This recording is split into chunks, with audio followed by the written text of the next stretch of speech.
fracturing that lower left leg.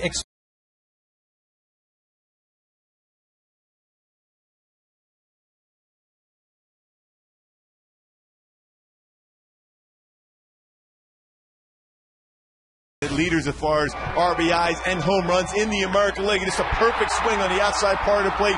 Wins the ball game, comes in there, dives into the pile. The enthusiasm of winning a game here, especially when the team has been struggling. But the reality is right now, Victor, the club has got to have someone come through, pick it up. Guys that maybe they don't even expect to, but guys come up there with good approaches to the plate. RBIs need to be picked up at some point during this lineup, and if they can do that, they're going to be fine. They got the pitching. It's just a matter of other people rising to the occasion. Well, with Kendrick going on the disabled list, Rob Quinlan recalled from AAA Salt Lake City. And this afternoon, it'll be Joe Saunders going for that series win. That left-hander, he looked very good against the Seattle Mariners up in Seattle a couple of weeks ago. Tempo has been very good, throwing a lot of strikes, attacking the strike zone. His fastball has been crisp at 92 to 94, sinking the fastball, changeup. His curveball has been good. Above all, his last 4 games out there, he's been dominant. Or under 2, 7-1 in his career against the M. So look for him to go out there, establish early on, throw up some zeros, and above all, get the momentum going. That big loss yesterday for Kenny Morales being out of the lineup doesn't matter as long as Joe Saunders goes out there and does the job early on. Well, Joe Saunders going up against the right-hander Ian Snell in the rubber game of the series between the Angels and the Seattle Mariners. We're just about ready for some baseball here, so sit back, relax, and strap it down. We've got lineups and first pitch when we return.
Plus tax.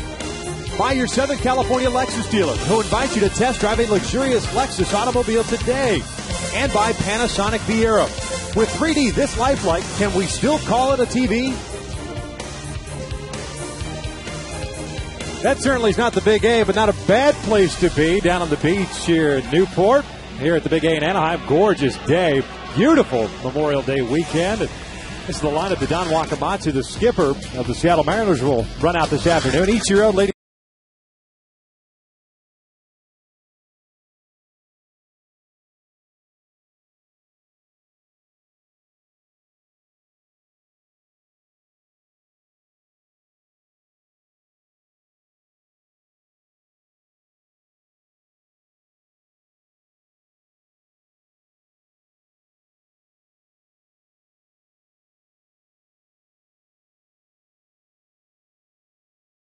A little over 1.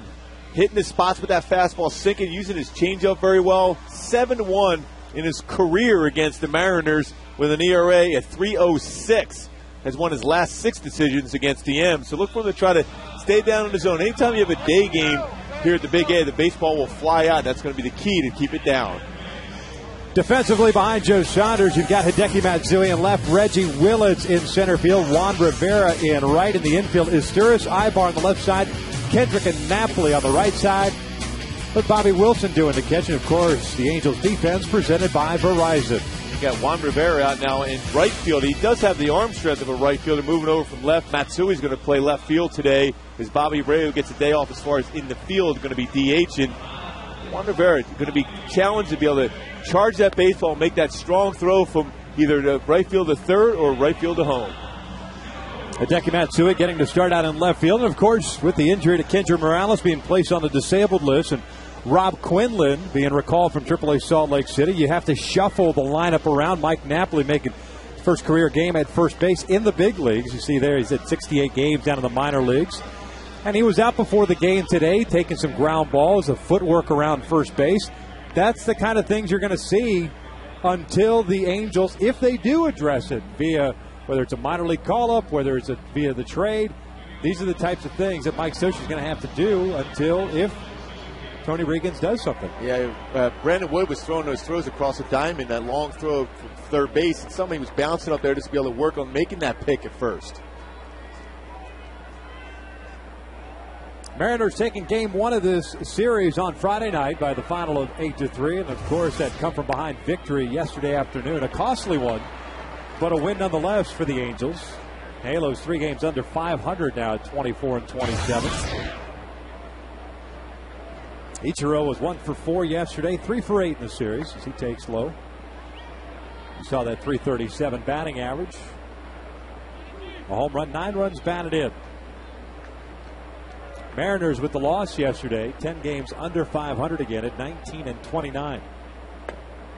Well, just missed, apparently outside. It's 2-1. That was a pretty good pitch. Sam Holbrook calling the balls and strikes this afternoon.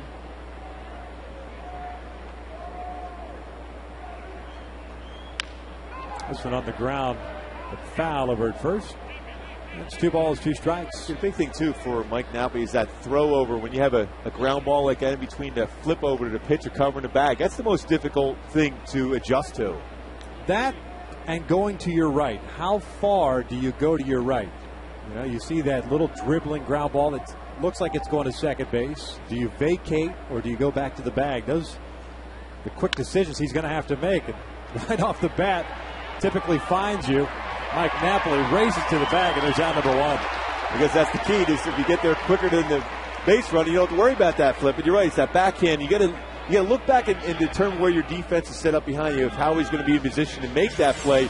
Your normal reaction is to be aggressive. You see him shifted over there to his right, able to make the play and be able to tag on the base. But that flip at times is very difficult. Sometimes a guy who hasn't played there will throw the ball extremely hard and try to lead the pitcher too much instead of just flipping it over there and giving him time to find the base.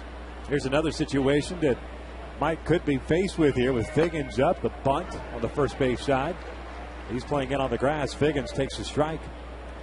1 for 4 yesterday, 2 for 7 in the series, and of course the costly boot in the bottom of the 10th inning that loaded the bases up for Kendra Morales. Big slow curveball is in for strike 2. Yeah, you would have to assume that the Mariners are going to test Mike Napoli at first with the bunt. Make him feel his position a little bit more so. Here's the 0-2. Outside, 1 ball, 2 strikes. And he'll be leaning in and peeking into that dugout as far as positioning is concerned.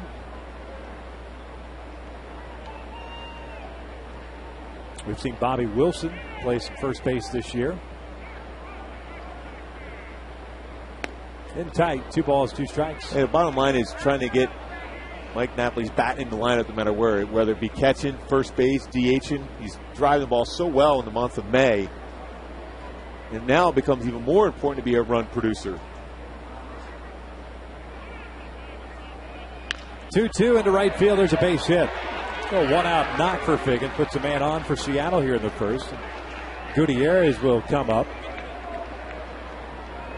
Dr. Louis Yoakum, and Tony Riggins, the Angels general manager, meeting the media before the game today and making the announcement that Kendra Morales will not have surgery today. There's still too much swelling in that lower left leg area. Until that swelling goes down, they won't be able to operate. We hope to have Tony on at some point during the game, probably in the second or third innings.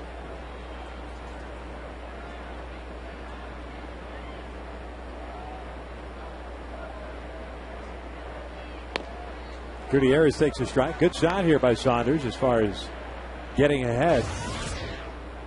Gutierrez at 292, 5 home runs, 24 driven home. And also now holding a base runner with a lefty pitcher on. The Angels have always their first baseman playing off the base. So this is a little more of adjustment for him to be able to not only find the base back in case of a pickoff, especially with Figgins with his speed. So you see right there, just trying to get back to the base, catch the ball, and then apply a tag if need be.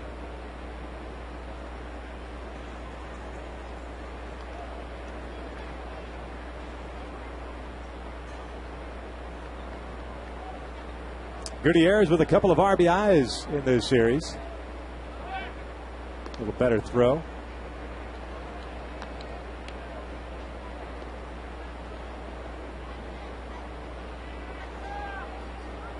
Two for 6 overall. He's also drawn some walks.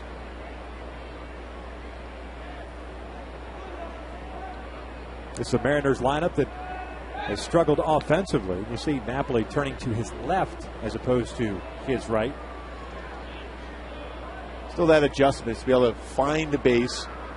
And that's the thing, too, as a pitcher now, that you give your best move. You're wondering if you're going to cross him up on that throw over there. So at this point, just hold the ball, slow down Sean Figgins. Don't let him get a good jump. Give Bobby Wilson a better opportunity to throw him out if he does try to steal.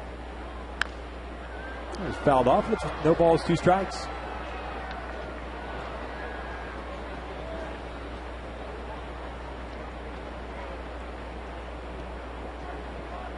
At the start of the day today, the Angels roll into this one with a 3.5 game deficit in the American League West. Oakland is sitting atop the division, a half-game lead over the Texas Rangers. Oakland losing right now 6-2 in Detroit. That game in the bottom of the 8th inning. Rangers take on the Twins tonight. That's that ESPN game.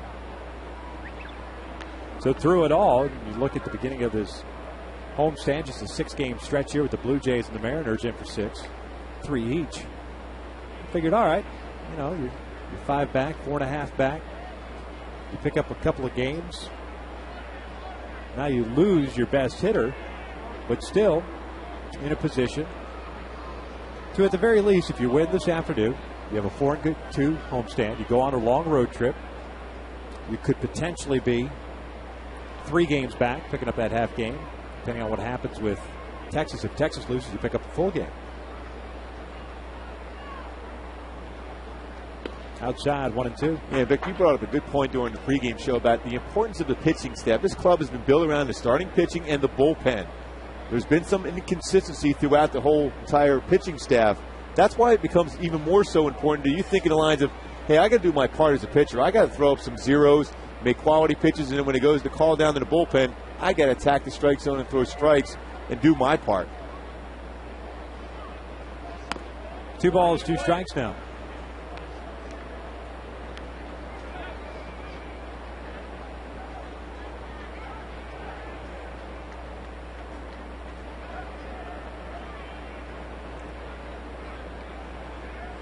And also, that pregame show, I mentioned the fact that there are other teams right now that are struggling offensively and still keeping afloat. The A's is one of them, obviously doing it with a lot better pitching than hitting, and that ball is pulled foul.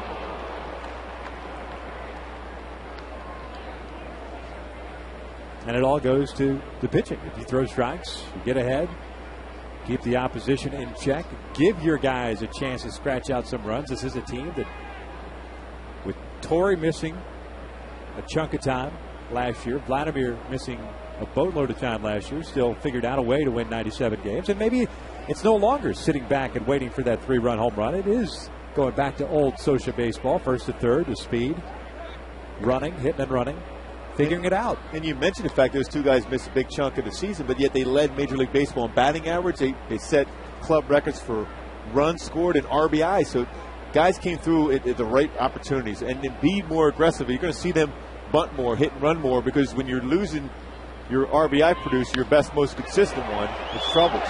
Well, Figgins was going on the pitch, a little off-speed pitch. It really just hung up in the heart of the strike zone, and Gutierrez punches it to right. So the Mariners here in the first have first and third with one out. Here comes Milton Bradley. And a lot of times you see that hit and run with lefty pitchers because it's difficult to try to steal a bag. So you just have movement going on that first movement by the pitcher and then have the hitter swing away. Seattle's another club that struggles offensively. They're trying to do the same type of things. Hit and run, bunt, stealing bags, creating opportunities to score runs.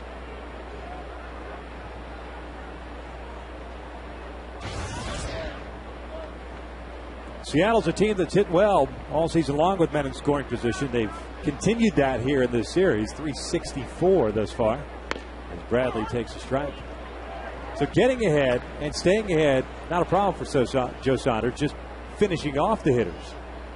A little bit of a stretch for him. Figgins with 2 strikes, base hit. Gutierrez 2 strikes and a base hit.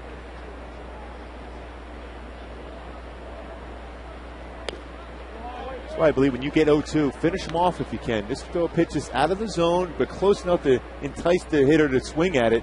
Because if you throw too many out of the zone, all of a sudden it's back to 2-2 count, 3-2, and all of a sudden it becomes a hitter's count once again.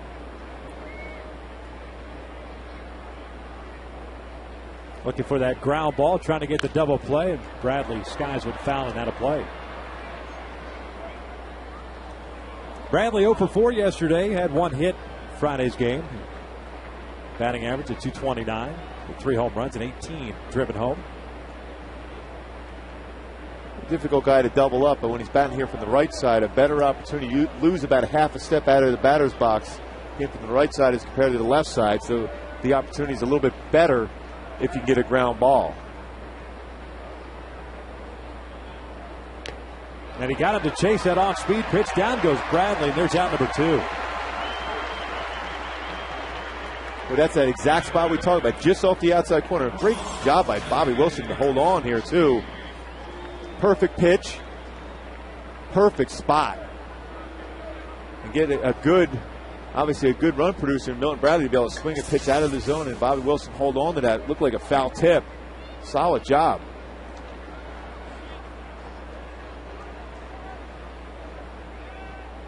There's California native Mike Sweeney. The DH, 0 for 5 in this series, a .288 average. Off to a good start for Seattle as he swings to the first pitch and skies went out toward right center field. Playable for Reggie Willits. There's out number 3. Mariners get a couple on, can't cash them in. We head to the bottom of the first, scoreless here at the Big A.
Wilson doing the catching.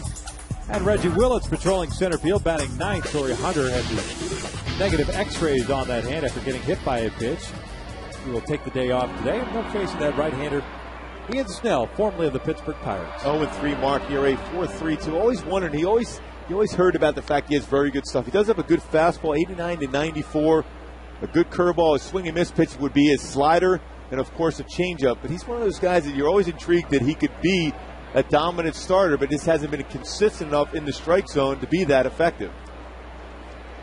Snell picked up last year from the Pittsburgh Pirates, a big trade. He and Jack Wilson coming to Seattle for 5 guys, included Jeff Clement. Shortstop prospect Ronnie Cedeno. Zybar takes up high. And Snell actually put up good numbers in his 12 starts with Seattle last year. It was 5-2 and a 4.20 ERA. He falls behind at 2 balls and no strikes.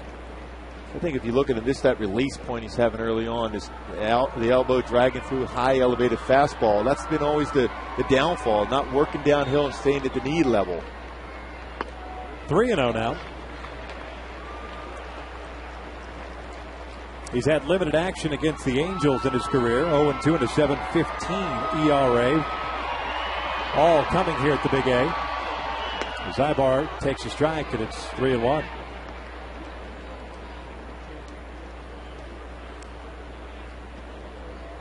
Zybar in an 0-for-13 stretch currently.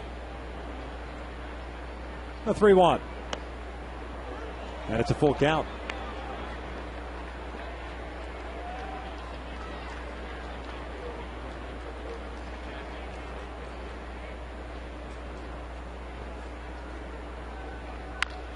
Pulling this one into right field, a base hit. A nice start. Not sure if Sean Figgins ever even saw that ball off the bat.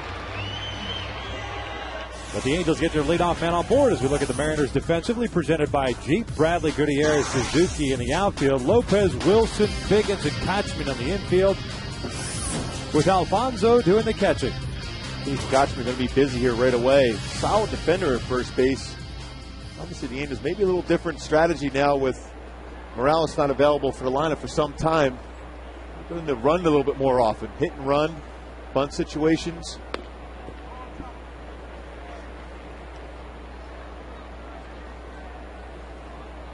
The Angels in the middle of the pack as far as stolen bases. Just 31 bags on the year, 7th in the American League. Ibar's got 6. He's been caught 5 times, however. See if they'll test Snell and Alfonso. Alfonso getting the start behind the plate for Rob Johnson. He was called up recently with Josh Bard going on the DL.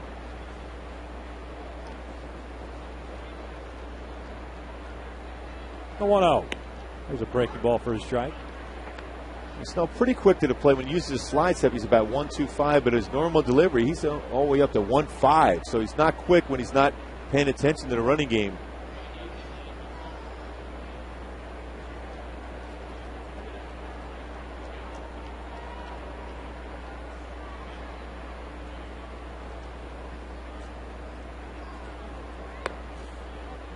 Meiser lays off the changeup, 2 balls and a strike. That was a perfect example of that slide step. When we talk about slide step, it's basically just move forward instead of bringing your leg up, being quicker to the plate. That's where you just go right down to this point, be able to have your slide step instead of bringing your leg up high, which enables a base runner to get a better view as when he's going to be able to get a jump. Runner's going and will hit run action, fouled off. 2-2 now.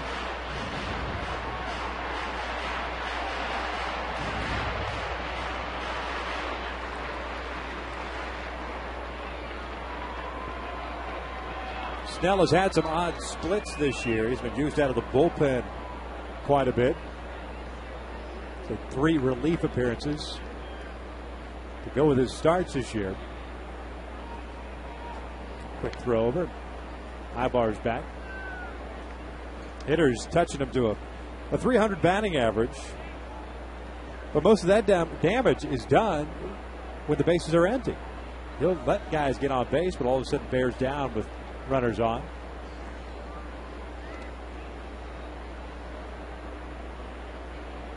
Opponents hitting .382 with 12 extra base hits and 7 walks with the bases empty. With runners on base, he's limited the opponents to a .222 mark.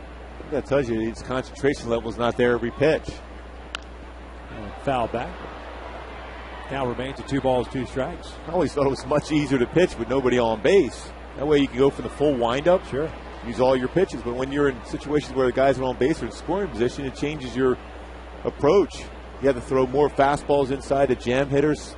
Throw breaking pitches off the outside corner to get a swing and miss.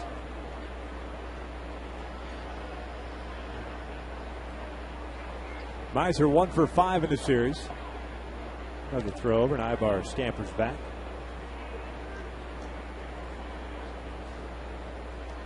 Mentioned this is the end of the homestand. Now the Angels go out on the road for 4 in Kansas City, 3 against the Mariners in Seattle next weekend, and then 4 against the Oakland A's.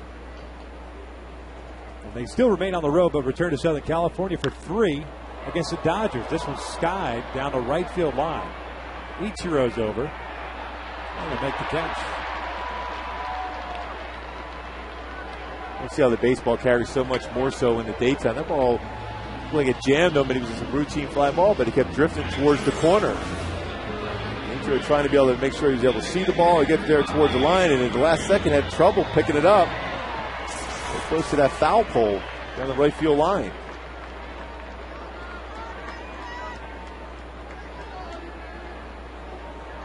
It's a lot of Gold Gloves in concession. I will give him credit for the Gold Gloves won in Japan. Sometimes the Gold Gloves in Japan don't necessarily translate here in the United States. Roberto Pettigini won Gold Gloves in Japan. Didn't really work out so well for the Boston Red Sox as a first baseman. That's a good point. Good pickup on that one, Victor. Vast knowledge that you have. Well, it's few and far between, Ruby. Bobby serving as the DH this afternoon, 2 for 4 in the series with a home run. That was yesterday that tied things up in the 8th inning. And Snell again has fallen behind at 2 balls and no strikes. 6 home runs now for Bobby, 26 RBIs.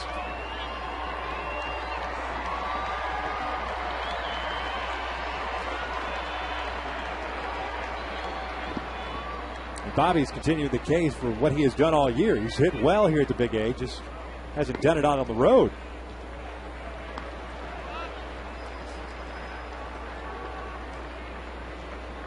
Bobby overall hitting .314 here at the Big A, and out on the road just .230. Howie's another guy that has struggled away from the Big A, although in this series he has scuffled as well. See him move down in the order. That's 3-1. Kendrick back to that 7th spot in the order where he was to start the year and was so productive. With a good crowd on hand here. It was gorgeous Sunday afternoon.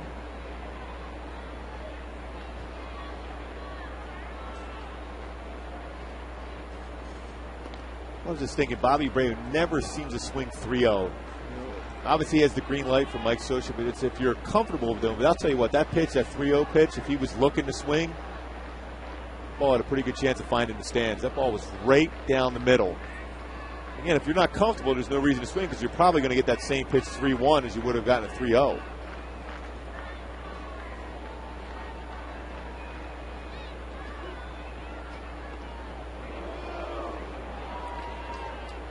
Snell paying a lot of attention to Ibar. The 3-ball, 1-strike count here on Bobby Abreu. Very deliberate is Ian Snell.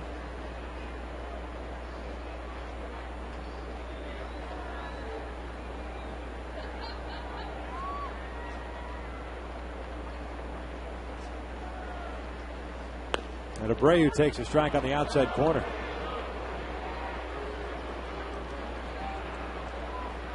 Ibar will definitely be going in this situation here, 3-2 with 1 out. Trusting in Bobby's ability. If it's not in the zone, take it. If it's a fastball anywhere near the play, he's going to put it in play.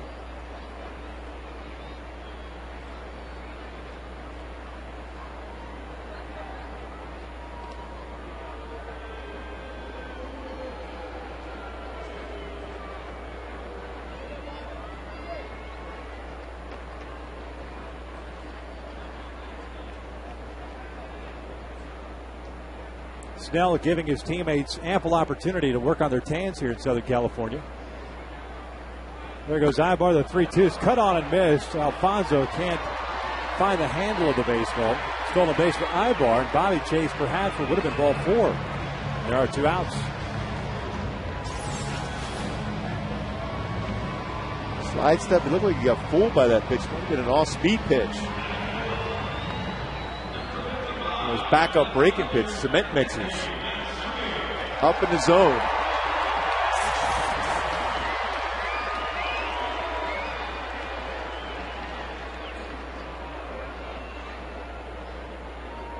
Here's Hideki Matsui playing left field today. 234 average, 6 home runs, 24 driven home. And he drives one out to deep right. Ichiro is back. Gone! Big fly for Hideki Matsui. Godzilla picks up his 7th of the year. It's 2-0 Angels.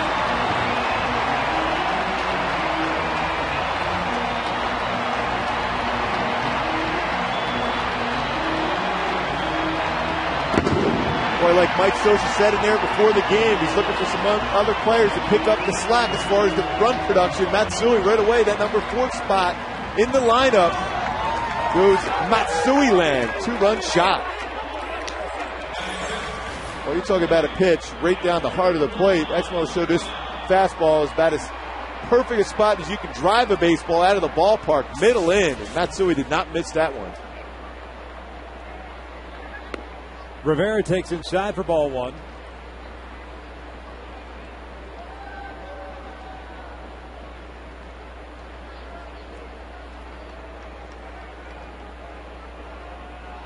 Juan's been in a funk of late as well. 0 for his last 18. As Snell has fallen behind in 2 balls and no strikes, and continuing on with the trend here in the bottom of the first. Matsui's had one heck of a homestand. Now 6 for 13 with a couple of home runs, 4 runs batted in.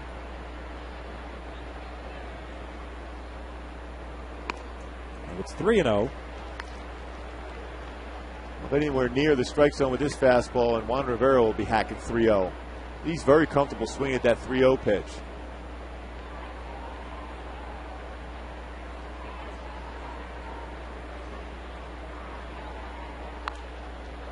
Unleashes on 3-0 and fouls it straight back.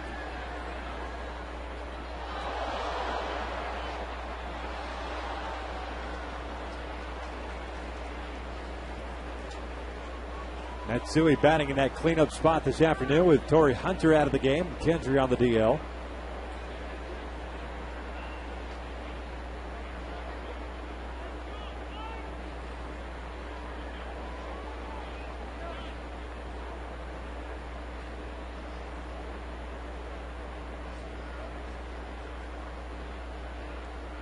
Three-one.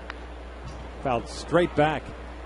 A pretty good pitch to drive, and see by the shaking of Juan Rivera's head, he just missed that pitch. Straight back, fouled it back. 3-1, fastball, right down the heart of the plate. Just pulled off enough, but still had a good swing at it. Eliezer Alfonso, the catcher, thought it would straight up in the air. That's the tough part on a pitch like that. It's fouled back so quickly. Full count now. 2 outs, bases clear. And Rivera draws the walk.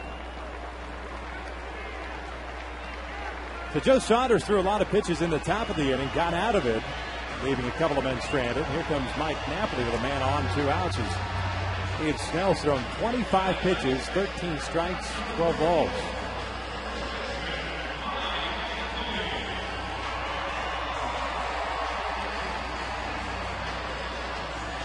Rick Adair, the pitching coach, out to pay a visit.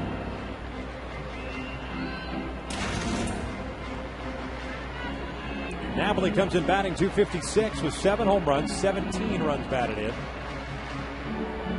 The Angels player of the month for May.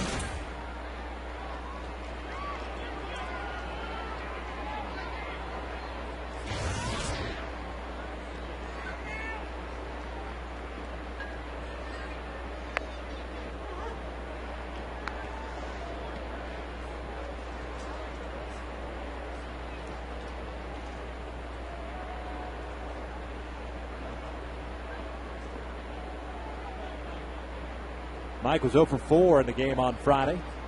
That was a Cliff Lee ball game. The Mariners, to their credit, have gotten 2 terrific starting performances from Lee and Felix Hernandez. Angels got a terrific performance yesterday afternoon out of Jared Weaver. No earned runs for Weave again. Locked up against another great pitcher, and King Felix. He threw the ball exceptionally well. Just one mistake to Bobby Abreu.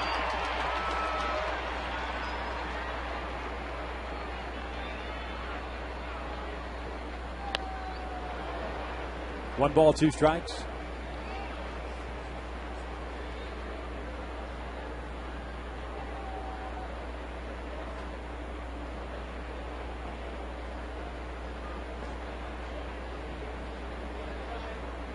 And throughout this long first inning, the Tigers have finally beaten the Oakland Athletics at 10-2, the final in that one. Napoli out towards right center field, playable for Ichiro. He'll make the grab, and there's out number 3. But the Angels strike first, courtesy of Hideki Matsui, going deep, his 7th of the year. 1 complete. It is 2-0 Angels.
Will face Lopez, Kochman, and Alfonso here, 6, 7, and 8. In the Mariners half of the second inning.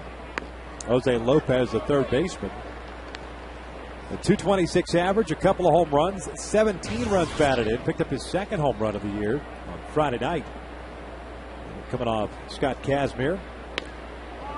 Saunders misses outside. Lopez actually has had a pretty good series. 4 for 8 for him with that home run. Raising his batting average to .226. Coming batting .214 before Friday's game.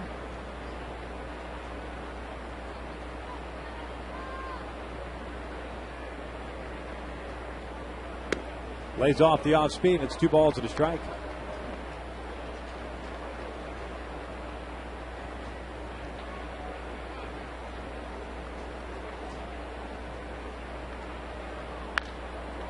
Lopez popping one up towards shallow right center field. Reggie is there. 1 away. Mike Scioscia, of course, was asked not only last night but today before the game about Kendrick Morales and the injury and, of course, the subsequent celebration after the home run. This is what he had to say. When you win a game, believe me, it's so exhilarating that sometimes you get caught up in the moment. And we need to have some guidelines that will maybe prevent some of the things that we saw yesterday from happening again. It's just, I think, it's sickening to lose a player, but the way that we lost Kendry, It's just the best way I can put it. Just sickening. Casey Kochman with a 1-ball, 1-strike count. I figure the Angels, not only the Angels, really, a lot of teams around Major League Baseball to curtail that celebration stuff that happens at the plate.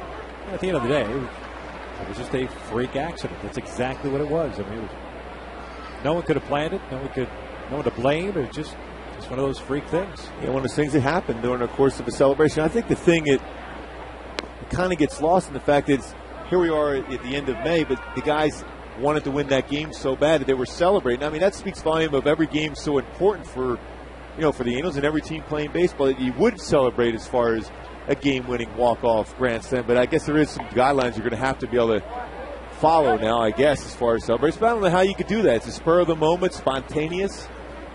It's difficult.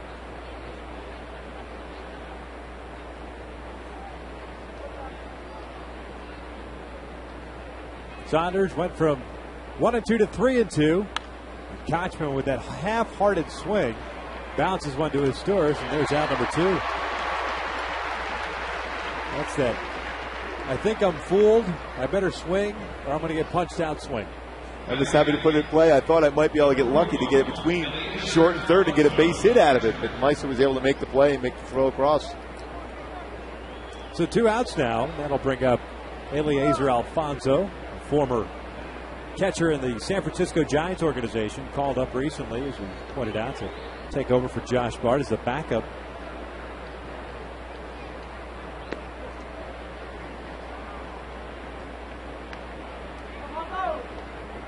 Alfonso was hitting .267 with 3 home runs at 25 games at AAA Tacoma. Spent time last year with the San Diego Padres. Swings on the second pitch. Reggie Willits will play it on a hop out there. A little floating base hit by Alfonso puts a man on here with 2 outs in the second for Josh Wilson.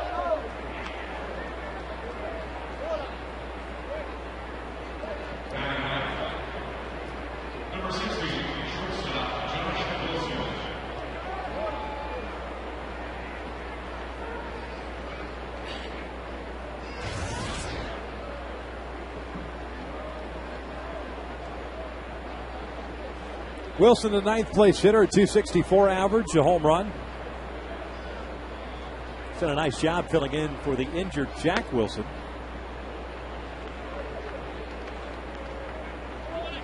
Jack's still on the disabled list, dealing with some leg issues. Wilson's filled in admirably at short.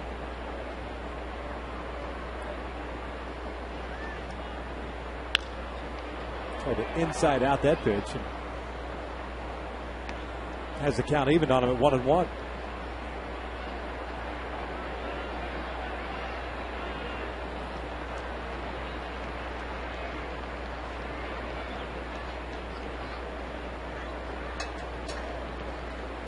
Wilson got out to a terrific start down at AAA Tacoma before he got called up because of the injury.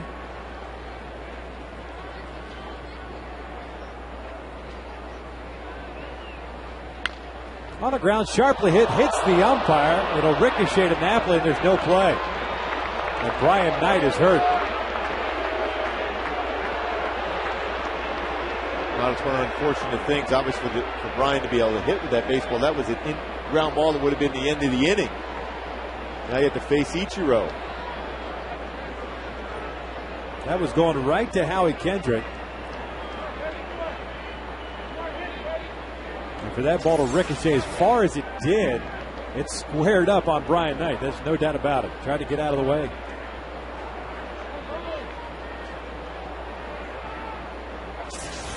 Well, that got him pretty good. That ball ricocheted hard off his leg. Well, if it hurts now, it's going to hurt even more so as the game drags out, especially standing up the whole time. Mike Socha's going to go out.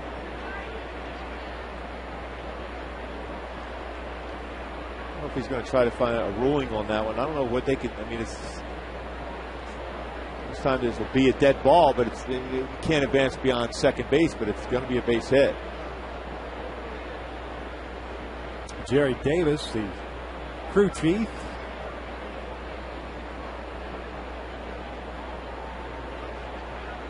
Well, Mike gets a clarification there. Bryant appears to be all right.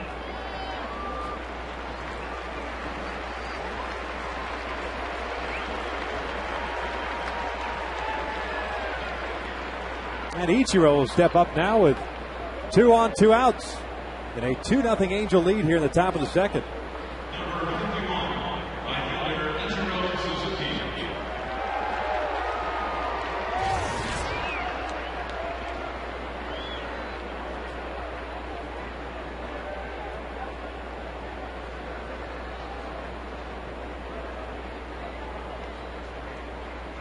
Ichiro grounded out to Napoli in his first inning AB, and he'll take outside for ball 1. Well, the thing is, if you're a pitcher in that spot now, you would have been out of the inning, but it was an unfortunate play. Hits the umpire. You got to forget about that and start making a quality pitch because you got a great hitter at the plate now. Outfielders get a little bit of an advantage with Alfonso at second base. Doesn't run all that well.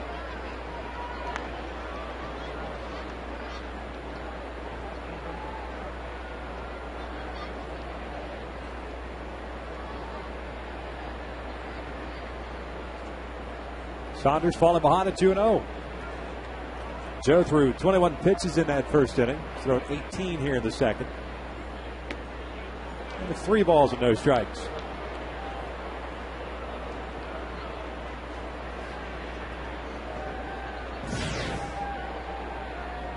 There's Sean Figgins on deck. Saunders has allowed just 5 earned runs over the last 29 2/3. Throwing the ball much better. It started with that start in Seattle against the Mariners. The Angels took 2 of 3 up there.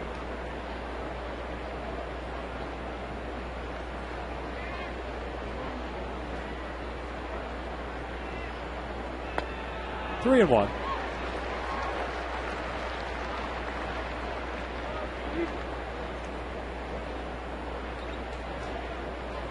Joe giving up 3 earned runs at his last start, going 6 1/3 against the Blue Jays.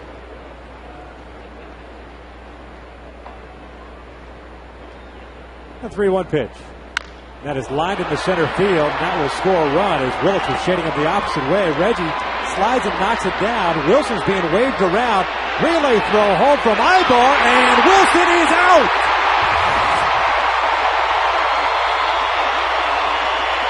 Willits to Ibar to Wilson. Mariners get one in. Angels up 2-1.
Ibar. You saw Howie Kendrick there at the last minute duck his head.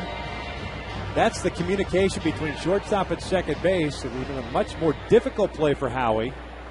Ball came right to Eric. He was in a position to throw to second to home, I should say. And Bobby Wilson, great job of blocking the play. Oh, perfect position for Bobby. Remember the last time we had that collision into place with Teixeira, but he had himself into power position not only to block the plate, but he would have been the one to initiate all the impact if the play was designed to come in there and try to run him over this time around. Howie lining out to start this bottom of the second inning, and Bobby Wilson will step up now. Ichiro gets credit for an RBI, his 10th of the year. The Mariners getting on the board. All courtesy of that baseball off the bat of Josh Wilson, finding second base umpire Brian Knight. That would have ended the second with the Angels up 2-0.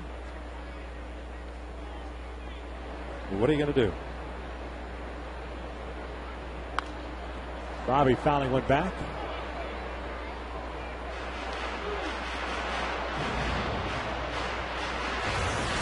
Bobby hitting just 111. Has one double.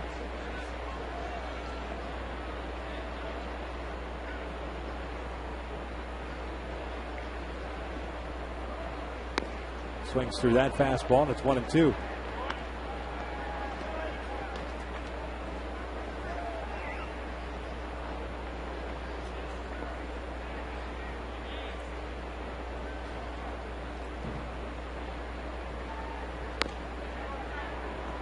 Two balls, two strikes. Ian Snell had a strikeout and a walk in that 29 pitch first inning.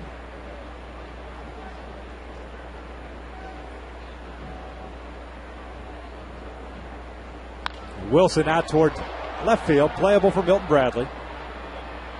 There are two outs. Hey fans, order your tickets for the Tuesday, June 15th game, as all fans in attendance will receive a free Angels fedora hat courtesy of Yokohama. Great seats are still available, but going fast. Visit angelsbaseball.com today. You know where that hat would look good? On Dave Sims, radio and television voice of the Seattle Mariners, the guy that always wears hats. Yeah, nice looking lid for him. I'm sure he'd love to wear his Angel hat when he's doing a Mariner broadcast, too. Oh, yeah. It'd be a good look for him. Dave's sporting the lid right now. There he is. Mariners are talking he's awesome. about doing a Dave Sims hat giveaway at some point. That would look pretty good on him. They would love him up there at Safeco if he was wearing it at home, too, his Angel lid. Can you get away wearing those hats?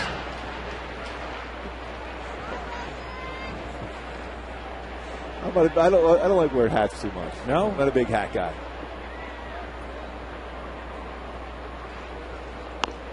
How about you? Would you like to support that around? Huge fan. Absolutely. I'd wear that fedora on the golf course. I bet you would. Checkered pants. The Sansa belt pants, of course.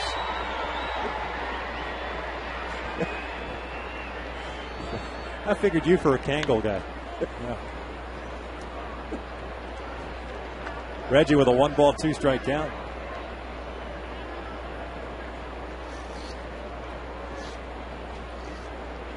Willits hitting .212 on the year with a couple of RBIs. Got to get at least 2 or 3 hits for his birthday today.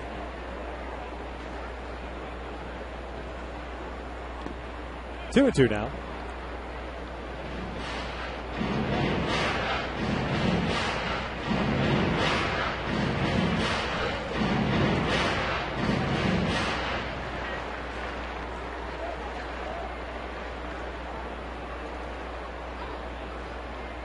Misguided Dodger fan wishing Reggie a happy birthday.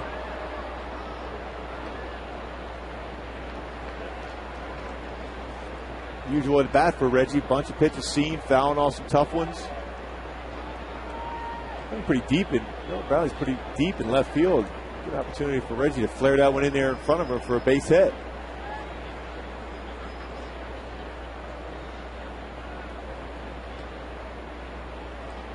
Two.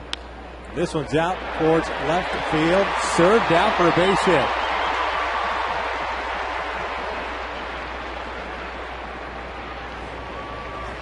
So a 2-out knock. Spins the lineup back up to the top, and Eric Ibar coming up now. Ibar with a single, a stolen base, and a run scored in the first inning.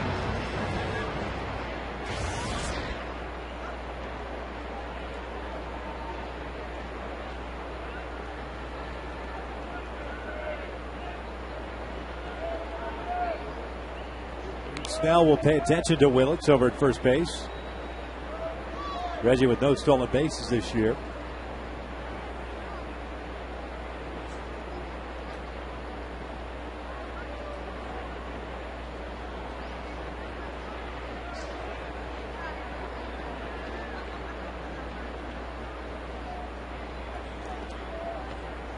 Certainly a situation where Reggie might attempt a stolen base. Worst case scenario, if you get thrown out, you still have Ibar leading off the following inning. It's the scenario Mike Scioscia used to always have when Ibar would hit that number 9 spot and Sean Figgins would lead off. Basically, he thought he had 2 leadoff guys in his lineup. Now has that opportunity today.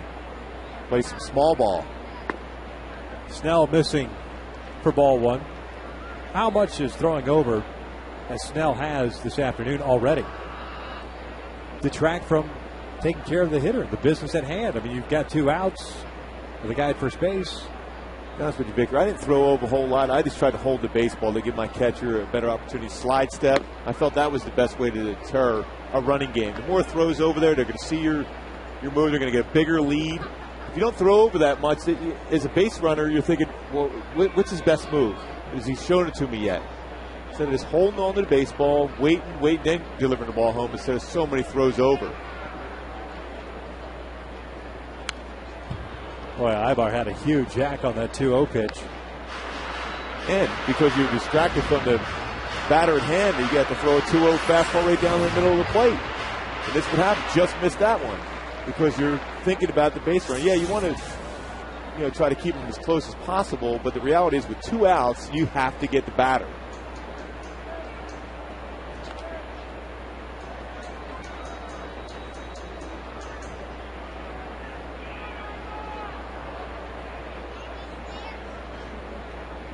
We're approaching the 1-hour mark here.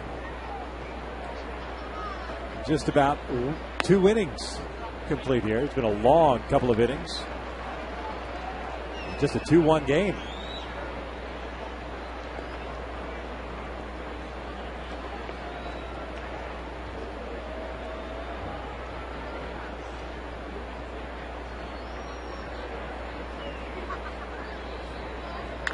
Ibar hooking that one foul on the right field line, just out in front of that fastball. Full count now, and Reggie will be off of the pitch with 2 outs. Nice play there by a fan. Probably didn't expect the baseball where he was sitting at there.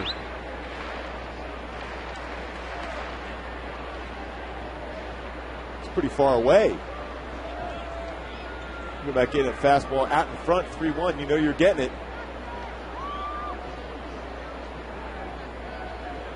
Runner goes, the pitch is low, and there's a walk.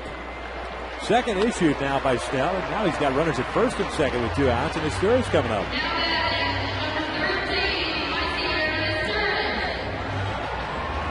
Imagine that Ian Snell has worked in relief this year quite a bit. He's also a guy that has now worked that deep into games. 6 innings, the longest he's gone. That was in his first start back April the 6th against the Oakland A's. Other than that, for the most part, he's been a 5-inning guy.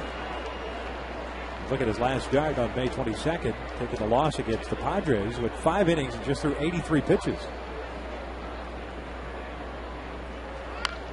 Steers popping this one up behind the plate. Alfonso gets turned around. Kochman calls him off. There is the 3rd out of the inning. Nothing happening for the Angels here. 2 in the books. It's still 2-1 Halos.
Joined by Angels General Manager Tony Reagans. Talk a little bit about the injury to Kenji Morales, and really not so much about the injury or the celebration stuff, because we could talk about that all day. Nothing's going to get done about it. It is what it is. It's already happened.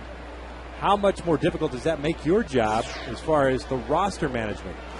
Well, your job's difficult as it is, and the events of yesterday, it makes it a bit more challenging. But we feel good about the pieces that we have internally.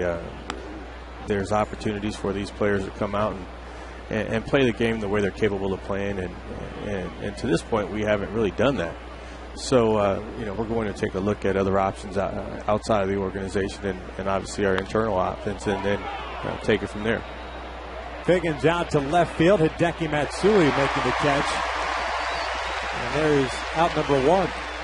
When you talk about going outside the organization, how much more difficult is it now in today's day and age of media? All the speculation that gets thrown out there, whether it's Prince Fielder, trade for him and sign him to an extension, or Mike Lowell, or Jermaine Dye, who's not playing right now.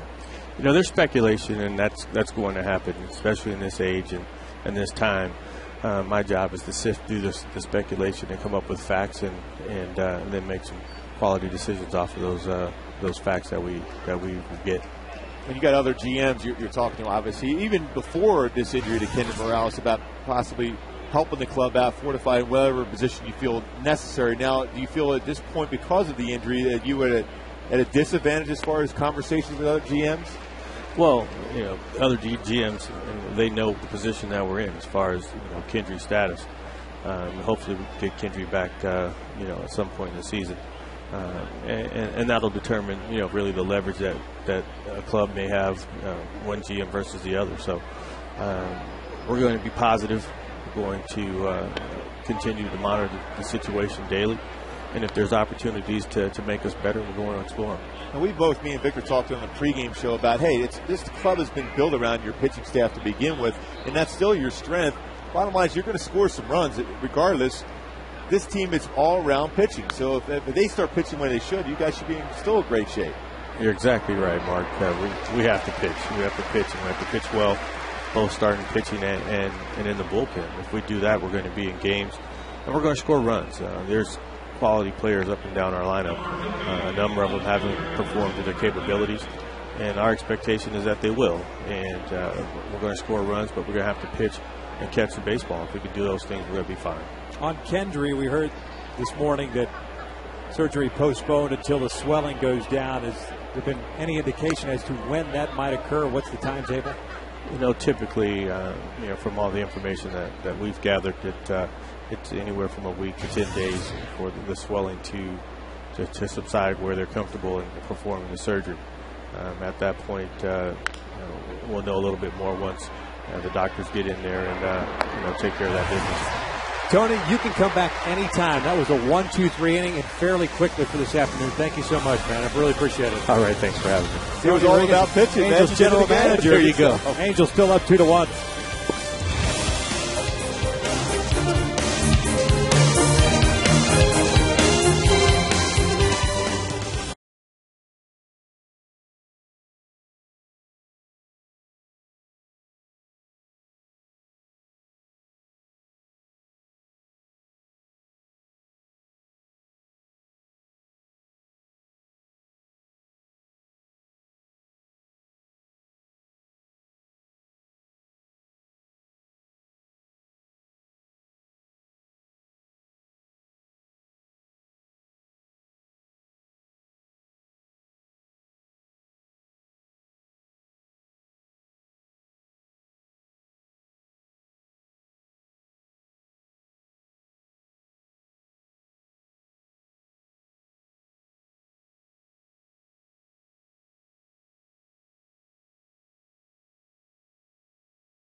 8-pitch, top of the third.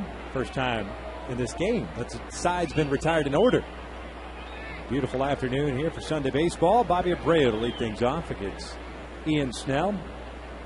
He'll be followed by Hideki Matsui and Juan Rivera. If you're a kid at the ballpark, how great is the food? What an ice cream sandwich the first fan was eating. Be gone. I know as an adult, I'm happy with the food here. There's a lot of crushing going on. Oh, look at that. That's awesome. Abreu takes a strike, and it's 1-1. And with Tony in the booth, we didn't get a chance to mention that Brian Knight, the second base umpire, as we see everyone's favorite, the spun sugar on a stick. Cotton candy, the best. Brian Knight has left the game.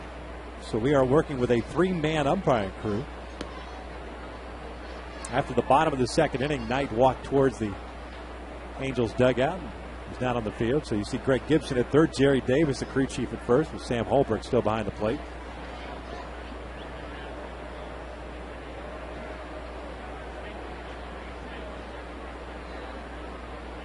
Two, one, ripped to right field. That's going to fall in there for a base hit. So the Angels get their leadoff man on board. Second time in this ball game. Ibar had that leadoff single in the first.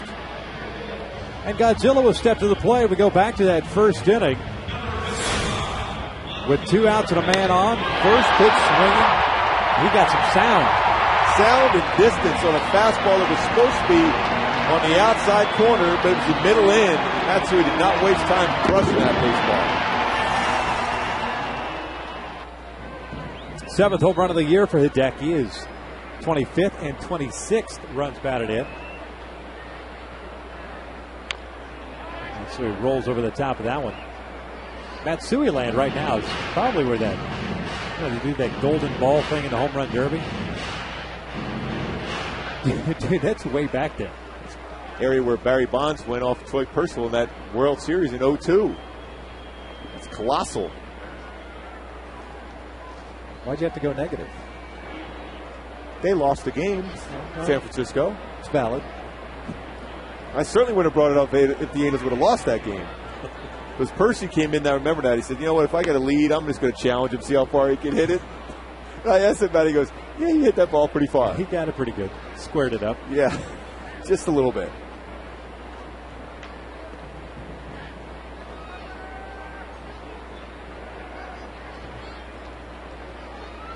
Snell at 55 pitches here in the third.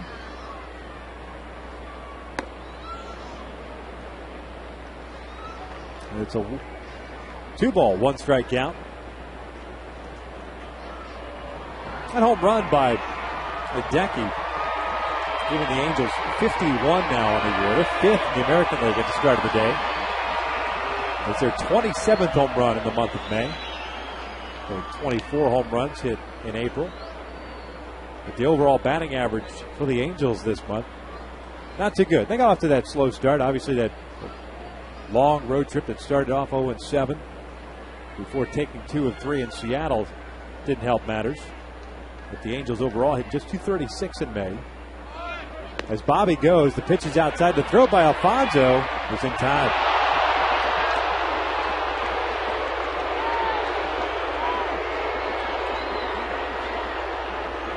It almost looked like Bobby when he was sliding got his cleat caught. There was a stop towards the base because he looked like he had a pretty good jump. And Alfonso looked like he had a tough time getting rid of the baseball. He just stopped right there at the base. That's what. So you see how the cleat got stopped and then it slid right into the glove. You see that cleat got caught just before the base. Looked like he had a chance to get that stolen bag. 3-1 is in there. Full count now. It's good to see a shortstop, though, put the glove down and keep it down on the tag as opposed to the old pop-up or swipe.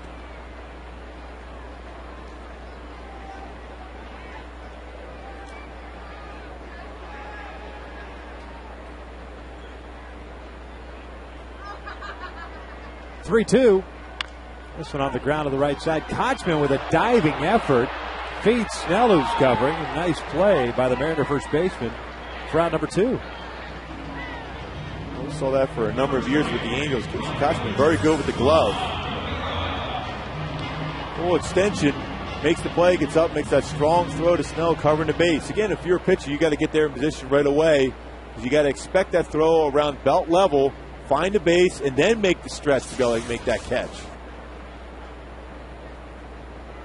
So 2 outs now. Base is clear for Juan Rivera, who drove a walk in that first inning.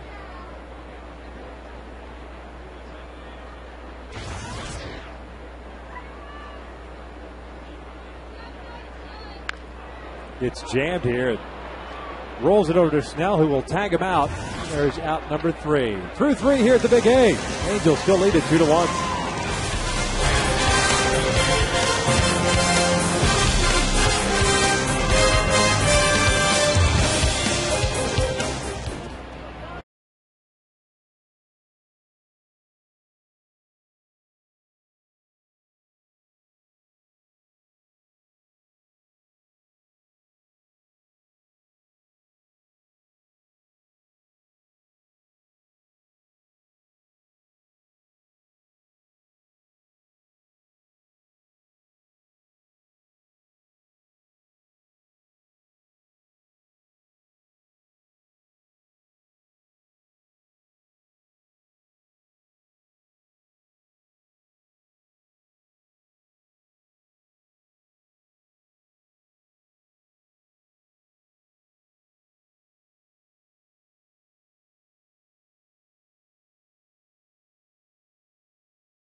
Fourth inning, Joe Saunders had a 1-2-3 third.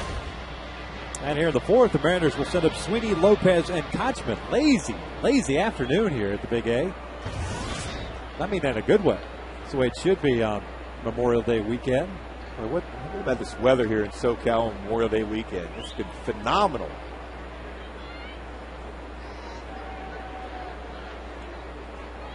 Good crowd on hand as well. Mike Sweeney.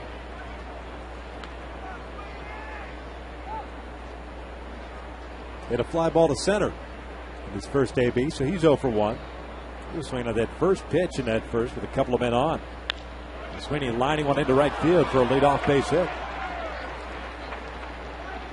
So 1 for 2 game for Sweeney. Angel fans, a group of 25 or more can enjoy an exciting night of Angels baseball for as low as $6 per seat. Be part of the fan experience that was voted #1 in all of sports by ESPN the magazine. Book your group outing today by calling 888-796-HALO or by visiting angelsbaseball.com/groups.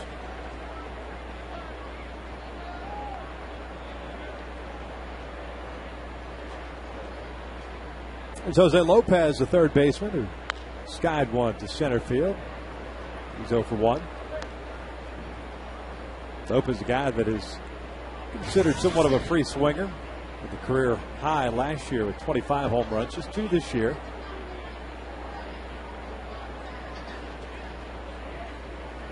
He's already hit into 6 double plays early in the season here, so ground ball to an infield to get a double play, get those 2 outs. 0-1. This one's floated into right field, base hit. Lopez sounded like he cracked his bat there. Sweeney will head to third base. The Mariners have runners at the corners here with nobody out.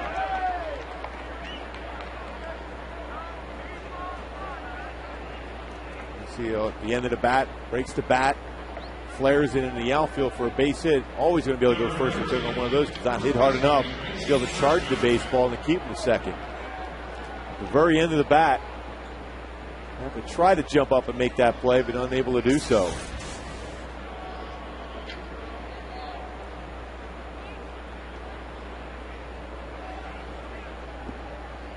So Kochman will step up now.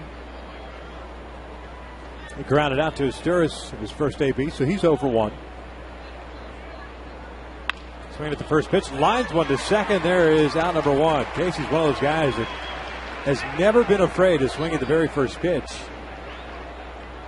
And Joe Saunders and the Angels will certainly take it with 1 out now. The double plays in order here to get you out of it. And that's what you need in that spot, either a pop-up or a line drive out. Now you have the perfect guy. You get a ground ball, roll over, get a double play ball.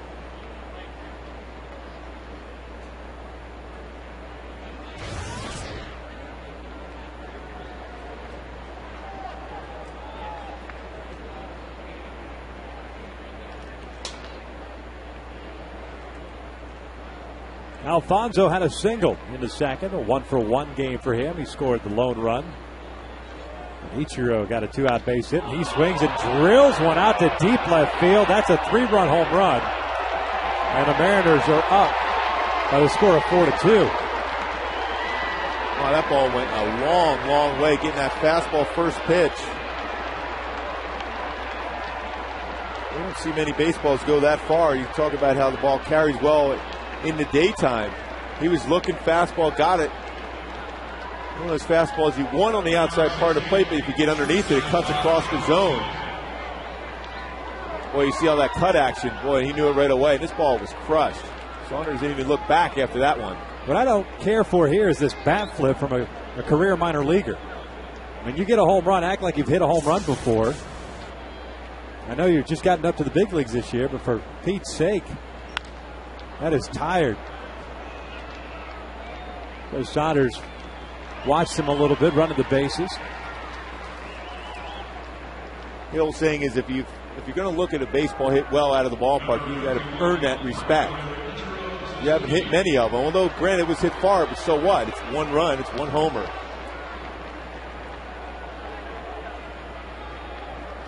Well, again, that was that fastball that Joe Saunders has a tough time at times staying on top, trying to get that ball to sink on the outside part of the plate, but that little turn of the wrist cuts it over middle part. I can understand why the bat flip now, because he is the proud owner of 16 career Major League home runs. That explains it all then. Sure.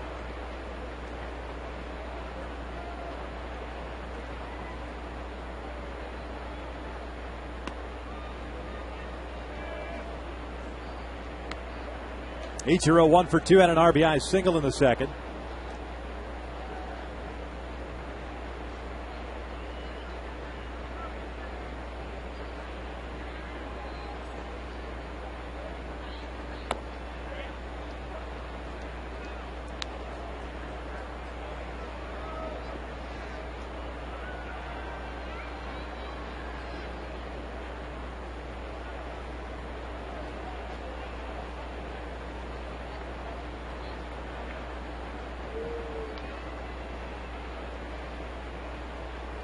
Ichiro's showing bunt, pulls it back. That's 3 balls and a strike.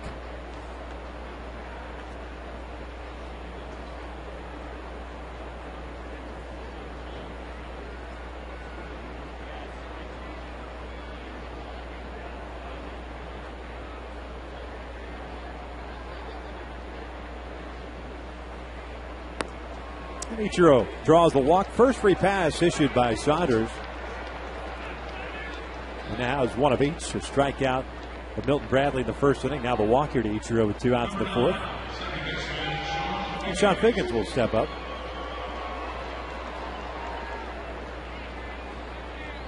Figgins 1 for 2, had a first inning base hit.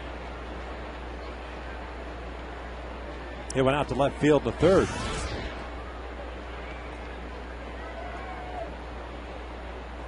Mariners up 4-2 here in the fourth. Figgins takes a strike.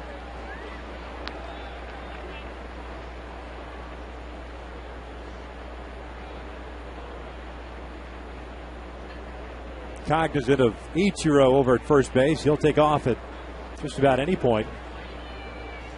Napoli playing off the base, first base. 1 ball, 1 strike. 13 stolen bases for Ichiro. He's been caught 6 times. And Bobby's going to go out and talk things over here. Saunders has thrown 64 pitches in this one, 37 strikes, and not Not the best ratio for him, at least the way he's been throwing the ball over the last couple of starts.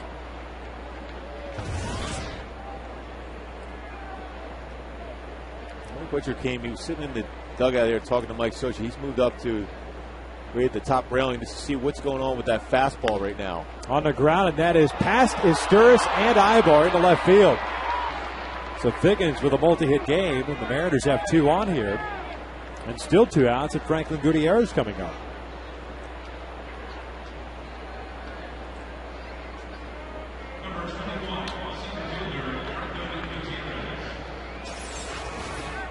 Fastball, certainly down in the zone. Little cut action, one of those balls that was hit well, perfect spot. When they get through the infield, as Meister try to knock it down. Even if he makes that play with the speed of Sean Figgins, you're not going to throw him out anyhow. And Ichiro at first not going to be able to be forced at second. And Mike Butcher's no question going out there right now saying stay on top of that pitch, that fastball in particular, because it's running back in the big part of the bat. And this is a key point of the game now with a guy like Gutierrez up who has that home run type swing himself. You want to make sure you stay out, work down in the zone, back it up with your changeup, get through the inning, and get the offense going again. Mariners today with men in scoring position, 2 for 5. Ichiro with great speed at second base. Figgins good speed at first. On the outside corner. Right-hander Trevor Bell's up and loosening down for the Halos.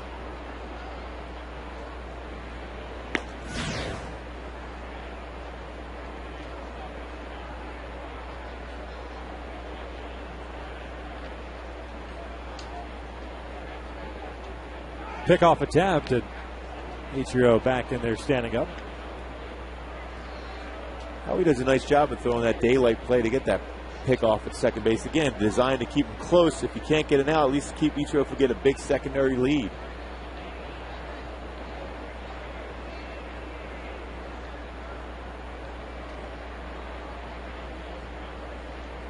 And the 0-1. Good pitch in at the knees. No balls, 2 strikes. Going a couple of off-speed pitches.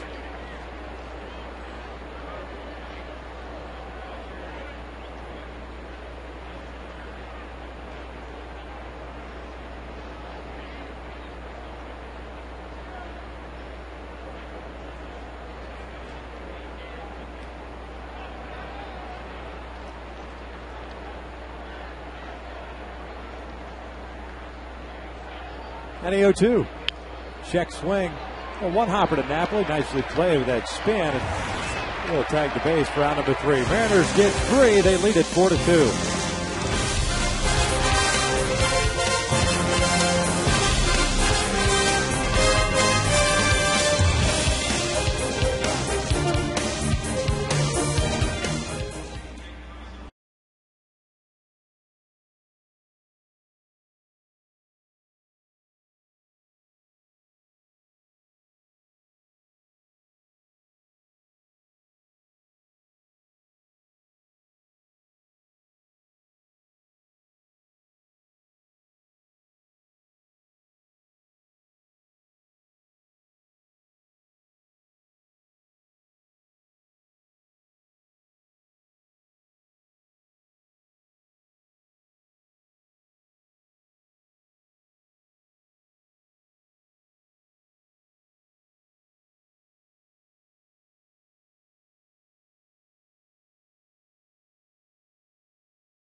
by 2. It's 4-2 Mariners. Napoli, Kendrick, and Wilson here in the bottom of the fourth against Ian Snell.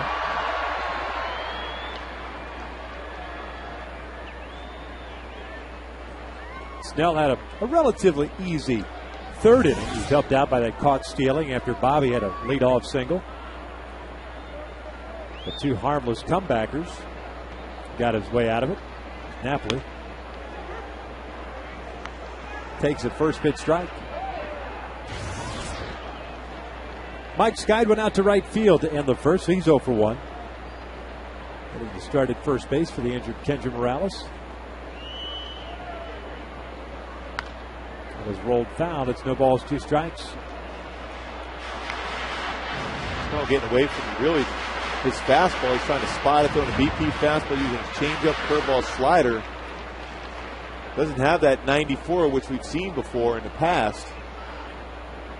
So he's a very hittable fastball. I don't think it's going to be able to hold that 2 runs as far as the Angels right now. If he gets some pitches over the zone, this is going to all of a sudden be right back in the game.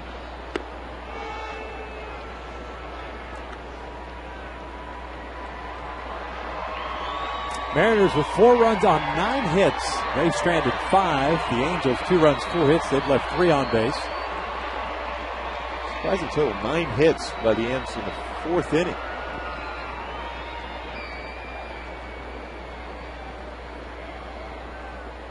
Here's the 1-2.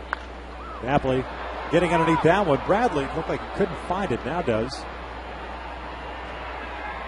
There's out number 1.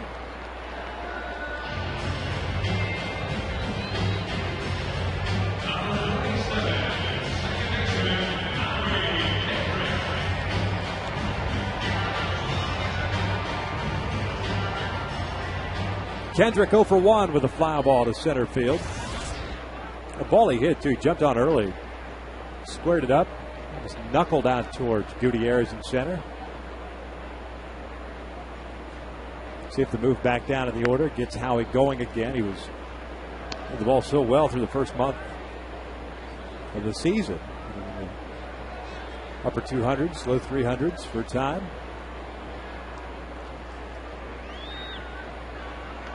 Shows bunt, bunts it foul. Snell going to a lot of off-speed pitches. Change-up, slider.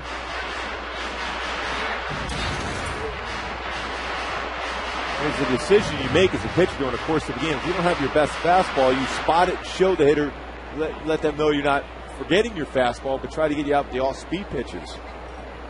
That coupled with some of the swings and some of the just misses of Angel hitters with the high fly balls. About 2 feet out in front of home plate. It's 1 ball, 2 strikes.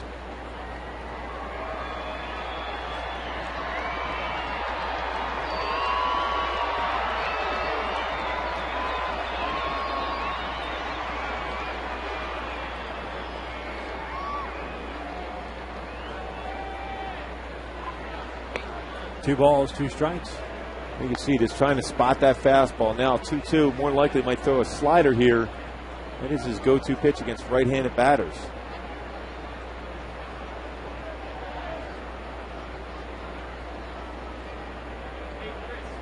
That's a breaking pitch again. And Howie puts one out towards left field. A lot of time spent on this one, so Bradley is there. Makes the catch for out number 2. Snell with only 1 strikeout. That was a Bobby Abreu in the first inning. Issued 2 walks. Nothing fancy. Much like we've talked about Yoel Pinheiro and his transformation under Dave Duncan in St. Louis as a pitch-to-contact guy working the sinker.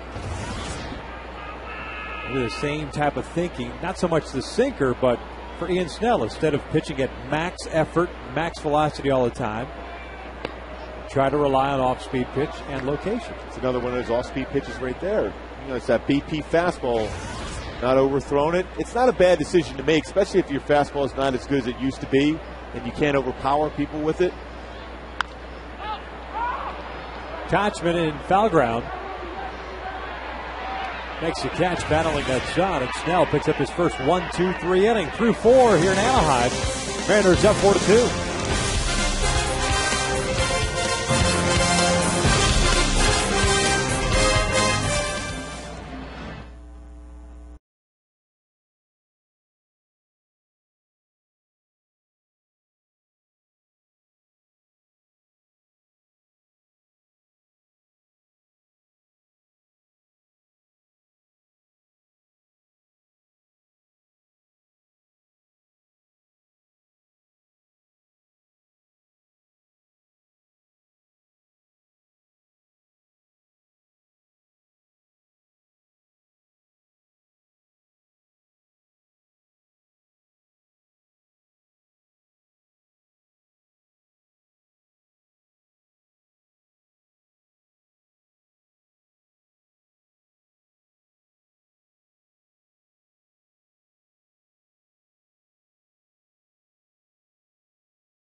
This is Seattle's 21st game within the division. The Angels playing their 14th game. They'll make up some of that ground with this upcoming road trip.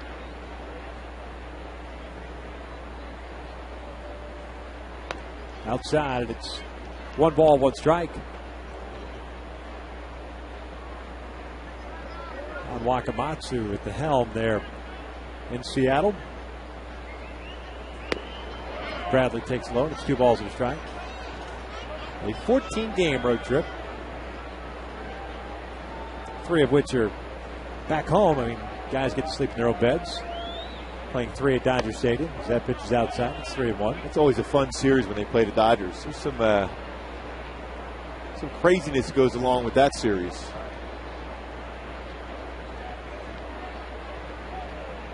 (3-1), and there's a leadoff walk. Talking about that road trip, here's a look at the upcoming schedule as the calendar turns to June on Tuesday. Got 4 in Kansas City, 3 in Seattle, 4 in Oakland, 3 against the Dodgers. Come home for 3, back out on the road for 3 against the Chicago Cubs, and then as the calendar continues in June, that's when the Angels are home for a time. It's about a 2-week homestand or thereabouts with a couple of off days here at home. Then we're almost to the All-Star break as Joe Saunders misses wide. A release point for Joe is going away from him right now. Fastball cutting it, and then a changeup there just trying to push it out. Just like the fastball, the changeup is a pitch you have to get on top of and trust the grip to be able to have that movement in the strike zone down, to be able to get a hitter to swing at it.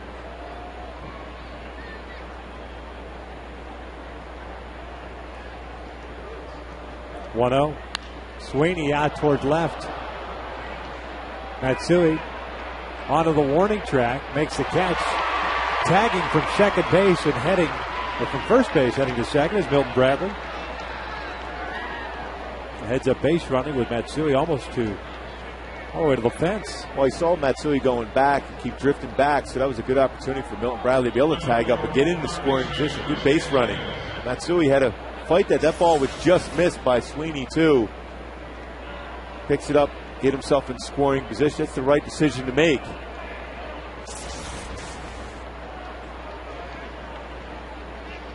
Take out the double play component as well. Jose Lopez now at the plate. Trevor Bell, who was up last inning in loosening, is back up as well in the 5th. Joe's thrown 76 pitches and just has not been as crisp as we have grown to see him. Last 4 or 5 starts.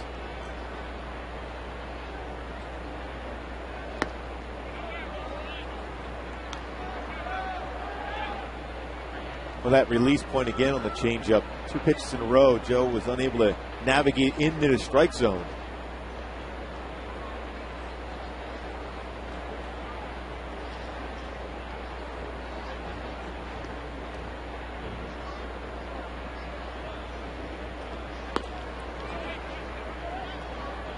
Three balls and no strikes.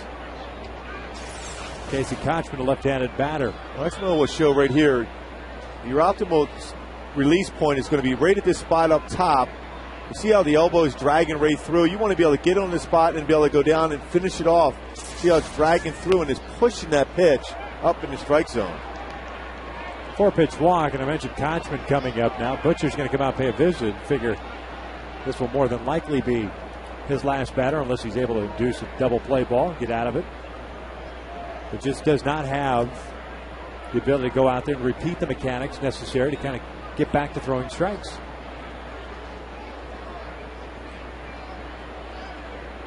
Again, his balance looked pretty good over the pitching rubber, but the elbow was dragging through the zone and unable to stay on top of that pitch and get out of that front leg.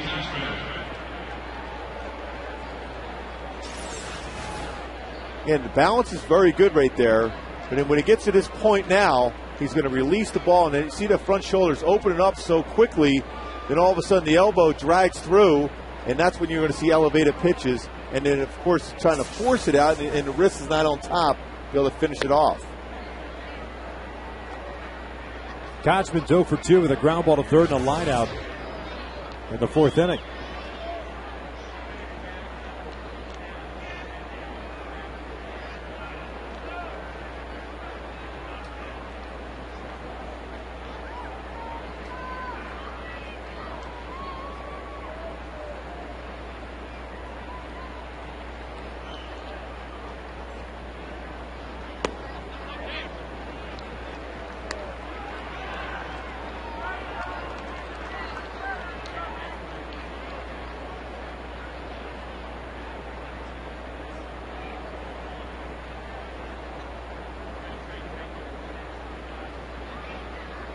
Two balls, no strikes on Kochman. The 2 on and 1 out here in the fifth. There's a strike. On your mindset now, if you're on the hill, you got to think, I got to make some pitches here. Otherwise, I'm out of the ball game and I put my team in jeopardy of falling too far behind. Your focus has got to be just on this one batter right now. See if you can get a ground ball for a double play. Show Mike Scioscia you're still aggressive. Show him you still have your good stuff.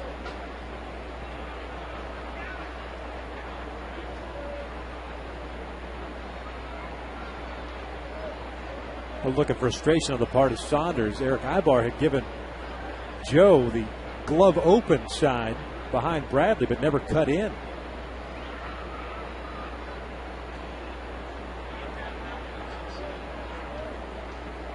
Two one. Good off speed there. 2-2.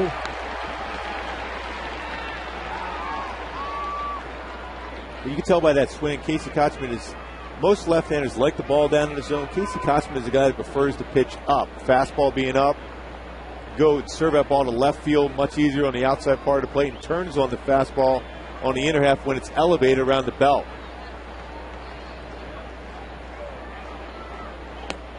Lays off and it's a full count.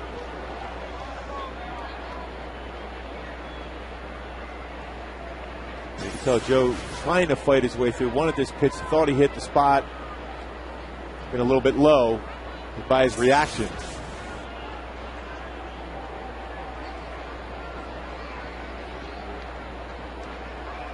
The 3-2.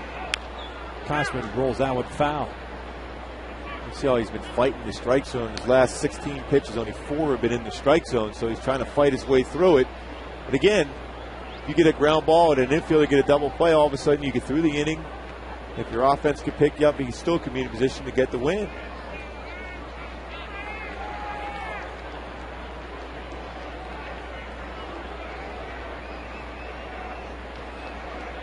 Bradley at second base. Jose Lopez at first. Another 3-2. Kochman ripping one over the head of Napoli into right field. Bradley's going to come around. He'll score. Lopez goes to third base and is in there safely as the ball hits him. And fortunately for the Angels, that ball stays near the bag. It's 5-2 Seattle. That may be all for Joe Saunders. Mike Scioscia's coming out, and it is.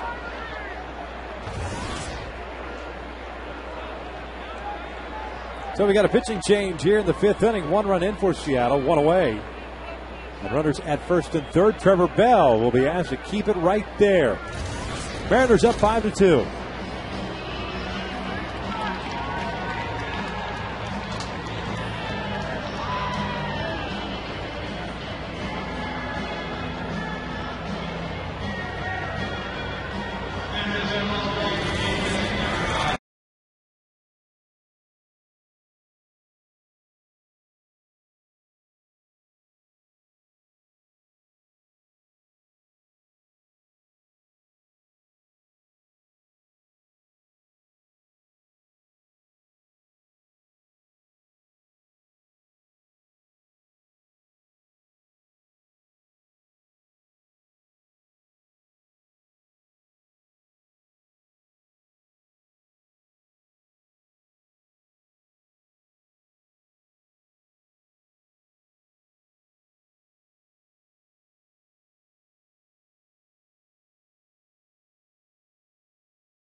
You got other guys pick up the pace as far as driving in runs, so you don't want to go too far behind in this situation. But Seattle definitely has a very good bullpen also.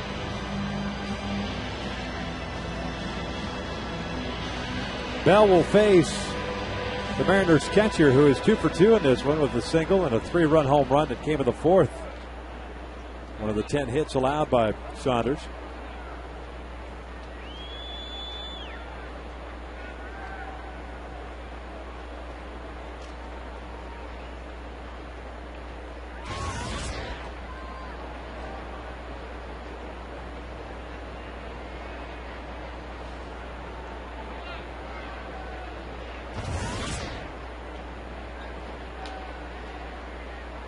First pitch from Trevor is grounded into center field, a base hit.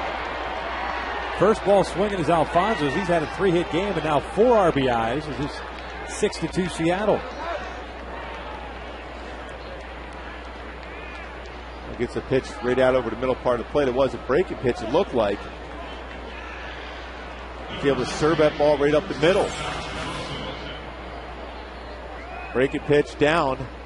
Got too much of the play. That pitch is designed to go in the outside corner and get a rollover ground ball effect, but it got too much of the play. He was able to center it up for a base hit. Here's Josh Wilson. Swings the first pitch and lines one to right. There's a base hit. Kochman's being waved around. Trying to go to third base is Alfonso, and he is out at third. 7-2 Seattle.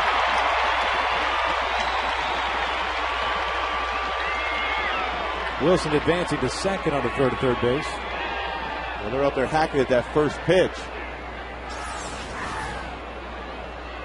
Rivera this time right on the money again. The last time he had an opportunity at third base, hit the base runner sliding in, but this time gets the out.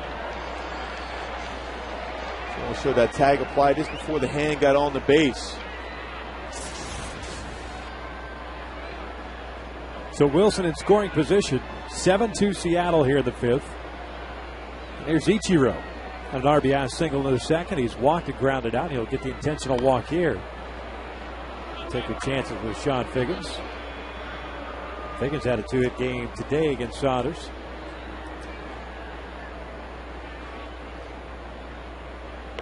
Figgins is much better from the right side than he is from the left. Just a 148 hitter coming into today. From the left side of the plate.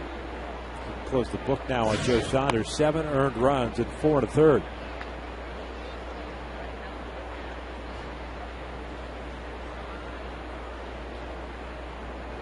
That matches the outing he had against the Boston Red Sox back on May the 3rd, which he went 4 innings, giving up 9 hits and 7 earnings.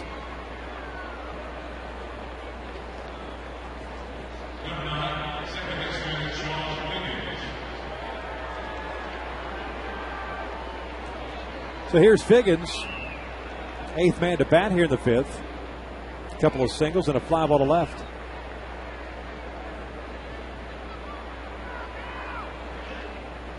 Figgins with his 2-hit game has taken his batting average north of 200. He's at 206 now.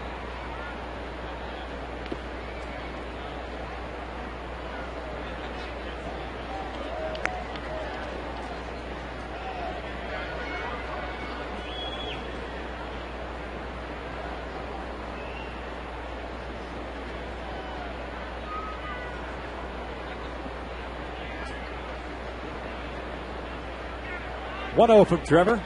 Down low. 2 balls and no strikes.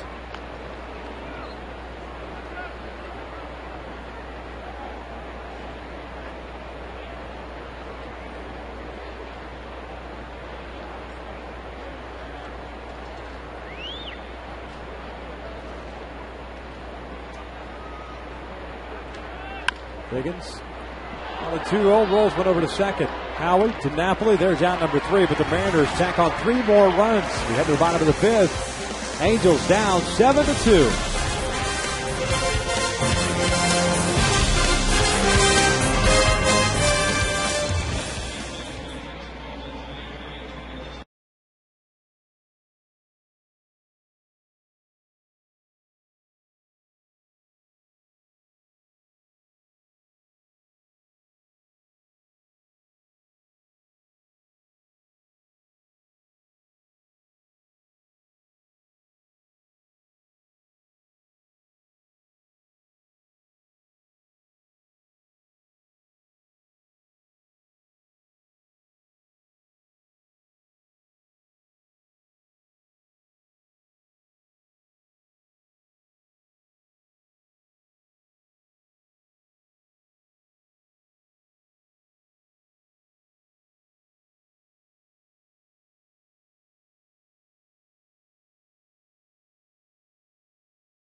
was limited the Angels to 4 hits.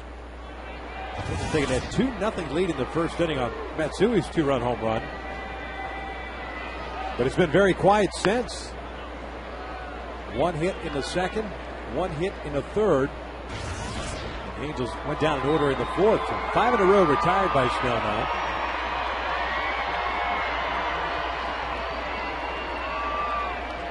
That one almost hits Reggie. Goes off the glove of Alfonso. Actually may have hit Sam Holbrook, and it did.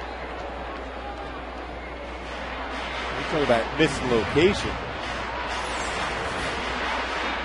Fastball being about fun, trying to get out of the way and not able to make the play. Look like he got him on the shoulder. Alfonso reached for it. Yeah, got him right on the right shoulder. Sam Holbrook. Eliezer Alfonso begging that that ball hit the bat of Reggie Willits. That's why Don Wakamatsu's out there. Wasn't even close.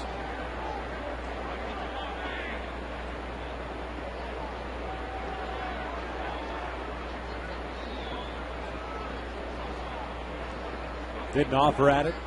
Didn't hit his bat. 2 balls and no strikes.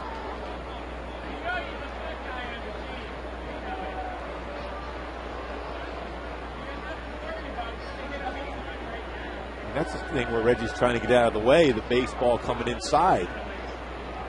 There's a need of base runners here. Trying to get back in the game in a hurry. Down by 5. Reggie has a single, so he's 1 for 1. He's got a 3-ball, no strike count. Got to be taken in this spot. Maybe even take 2 pitches if you have to just to get on base.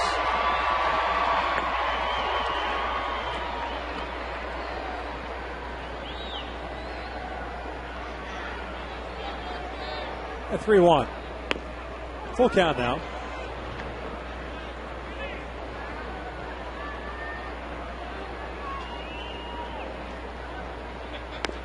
And there's ball 4, so the leadoff man is on board. 3rd walk issued by Snell to go with a 1 strikeout. And here comes Ibar, who had a walk as well in the second. A single in the first inning. The thing with Ian Snell, he doesn't have overpowering stuff, so when he walks guys and put extra base runners on, there's an opportunity for the Angels to get all the way back in there. He's not going to get many swing and misses at him, so if you get some good swing center of the baseball, all of a sudden you're back in the ball game.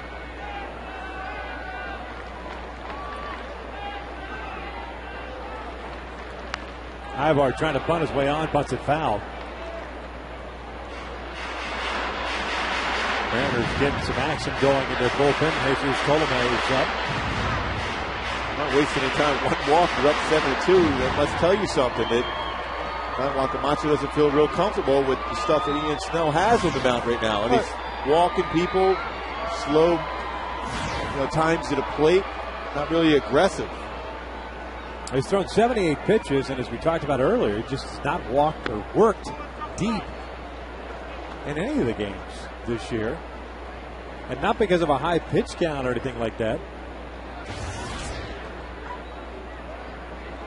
Maybe it just becomes a trust issue.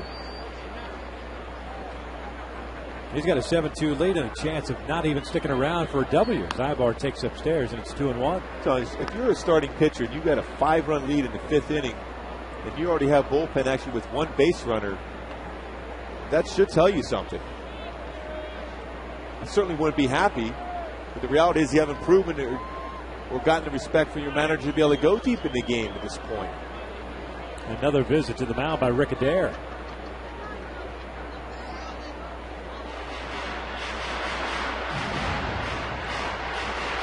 Mariners away from Safeco Field, just 7-16 on the season.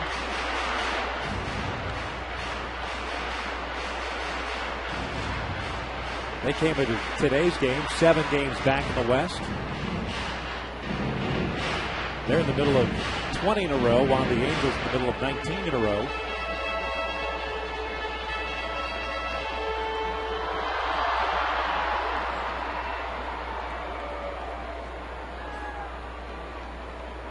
Two balls and a strike on Ibar with Willits over at first. Off speed upstairs, 3 balls and 1 strike. What if Colomé could be ready quickly, and if he walks him here, he might be out of the ball game at this point. Nothing gets the manager more upset when your offense provides you some runs here and you're walking guys to let the other team back in the game. Ibar takes low. There's ball 4. So back-to-back walks to start the 5th. 2 on, nobody out from Meiser Astures.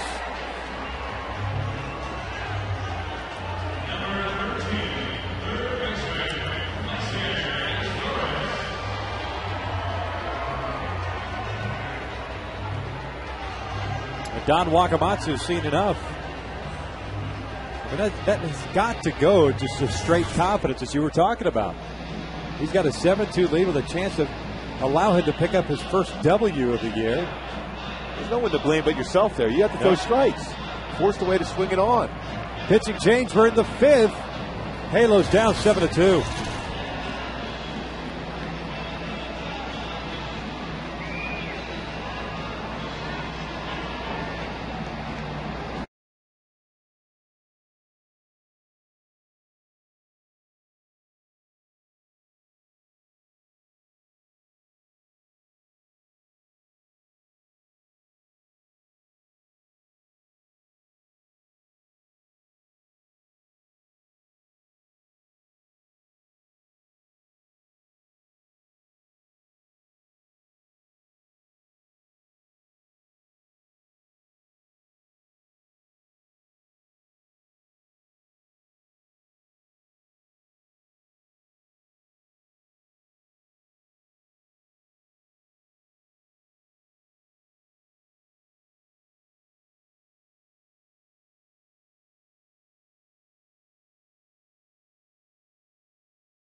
Giving up 2 hits, 3 runs, and not recording an out. He has scuffled of late. 0-1, a 10.80 ERA in 3 1/3 over his last 4 outings. Well, he definitely has a plus fastball, 92 to 98, a slider and a split finger fastball, but he does have control problems himself. 9 walks in 16 innings pitched. He's got Willits at second base and Ibar at first. And Meiser takes upstairs for ball 1. Pretty good numbers throughout his career with men in scoring position. Both base runners, the responsibility of Ian Snell. 1-0. 2-0 now. Colomé threw the ball exceptionally well against the Angels. 2 outings he had against them in Seattle. I'll tell you what, he's thinking those last 2 pitches were strikes. Now he's aiming the baseball. Now he's looking for trouble. 2-0 count.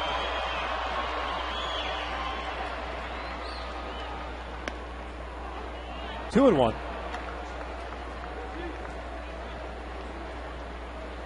There's the not yet completed line on Snell.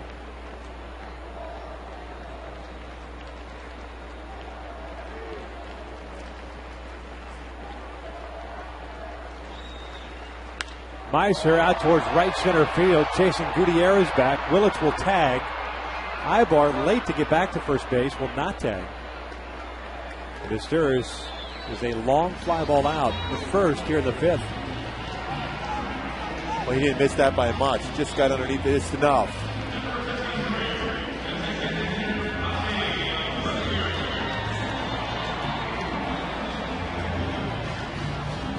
And that spot looked like Willis able to advance to third. At Ibar, he picks it up right away. Could have challenged the throw into second base. Got both in scoring position. Now with Bobby up here, with only one out, you still put yourself in a double play situation instead of having second and third, where a ground ball is going to at least get you a run across. Yeah, man, the minute you see Gutierrez moving back and to his left, you read the base runner in front of you. You see Willis is going to tag. You put yourself in the position to tag. You've got the read anyways. The play's in front of you as to whether or not you go all the way to second base. As Bobby takes high for ball one.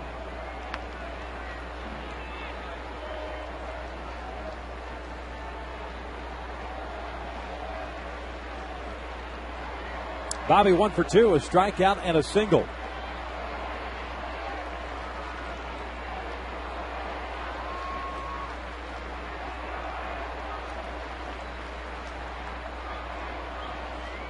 Takes inside, 2 balls and no strikes.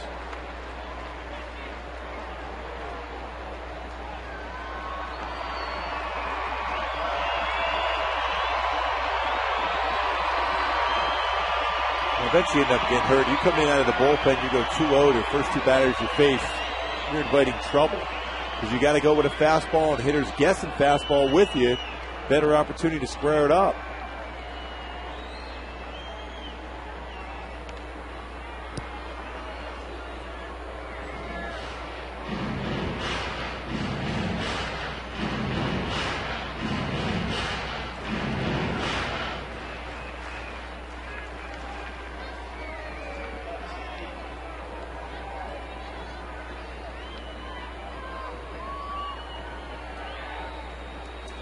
Snell unable to get through the 5th inning. Facing 2 batters here and walking the first 2. The only 2 he faced is Bobby trying to lift and separate on that swing. It's 2-1. Well, you know you're getting that fastball. Why not let it out? See if you can make it 7-5 with one swing.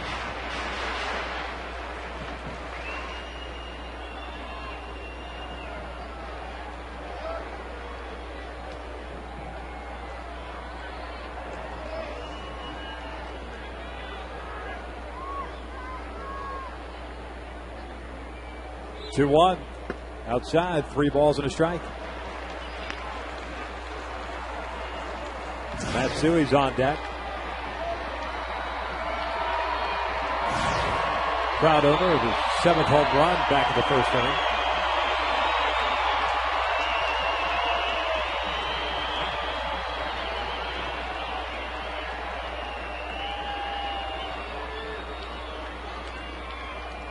Three-one pitch.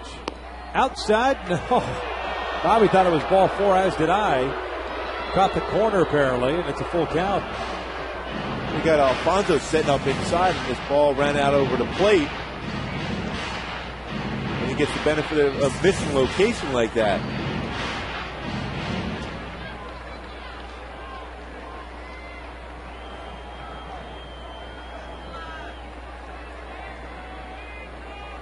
Ibar to be off with the pitch, you would assume, with 1 out and a full count.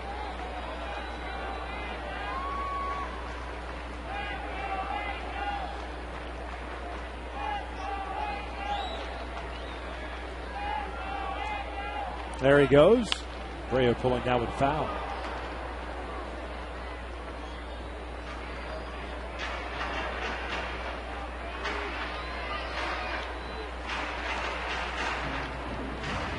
Mariners got one in the 2nd inning. A 2-out single by Ichiro Suzuki, making it 2-1 Angels, but then 3 in the 4th on Alfonso's 3-run home run, and then 3 in the 5th.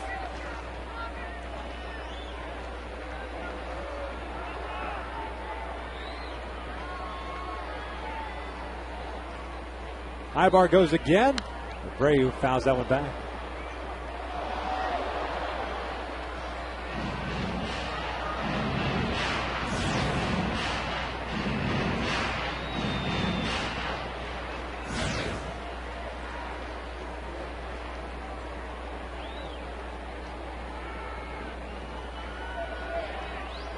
Getting some pretty good pitches to drive, Bobby is, against Colomé is just missing him.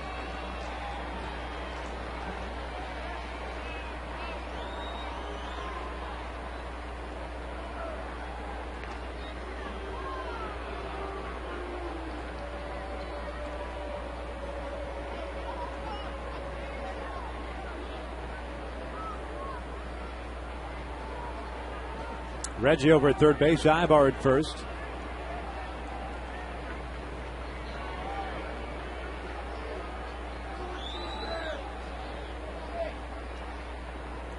There he goes again. That one's way outside, and there's ball 4. So they're loaded up now for Matsui. Well, he tried to sneak a split finger fastball in there, but got underneath that pitch. Now all of a sudden you're playing a big comeback down by the Halos.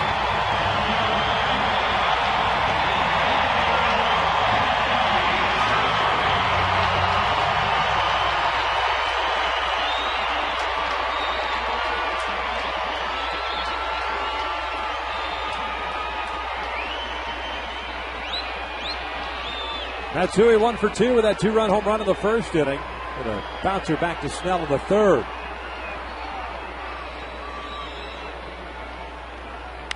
Swinging first pitch and pops it up a mile high on the infield. The infield fly rule is called. Wilson makes the catch, and there's out number 2. Boy, good pitch to drive, too. 3 at-bats for Matsui, swinging at the first pitch so far today.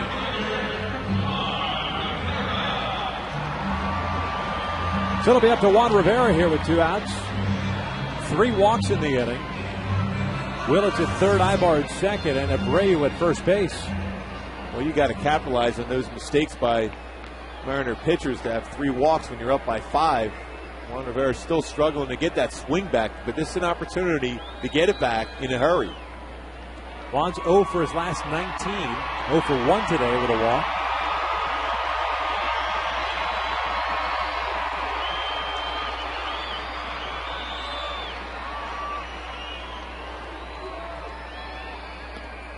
He takes outside for ball 1.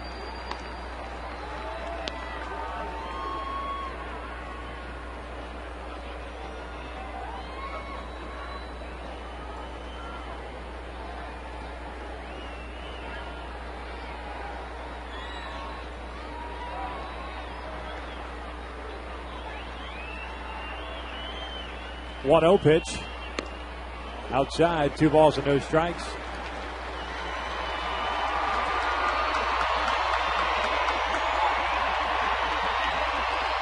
I'm guessing he didn't think that was a strike. Pitch was off the outside part of the plate. Now with the bases loaded, Juan Rivera's got to look middle in, drive it. Bill Bradley's playing pretty shallow out in left field also. If he could square this baseball up, if it doesn't get out of the yard itself, he could at least get a double and get 3 across.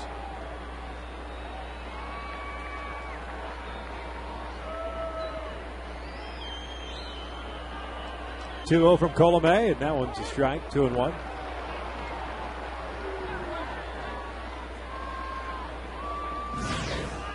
Jason Bolger's up.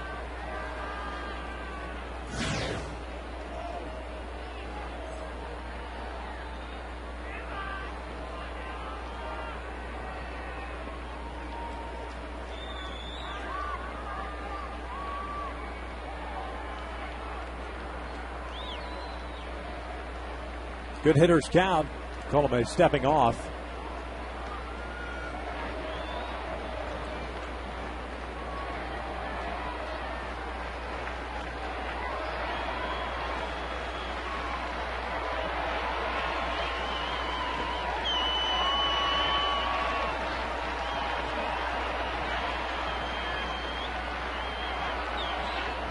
Three balls and a strike.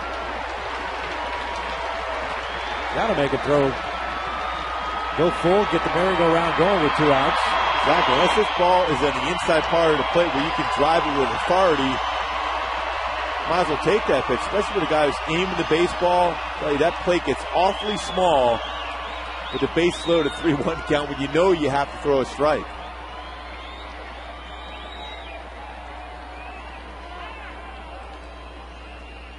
Eric Ibar calling time at second base, wondering what the count was.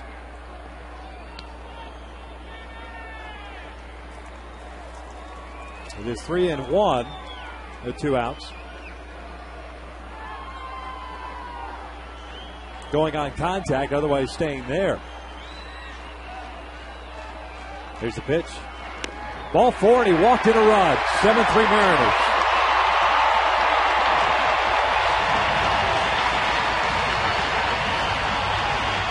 Well, you talk about a gift. And the Mariners pitches 4 walks in an inning in which he came into this inning with a 5-run lead.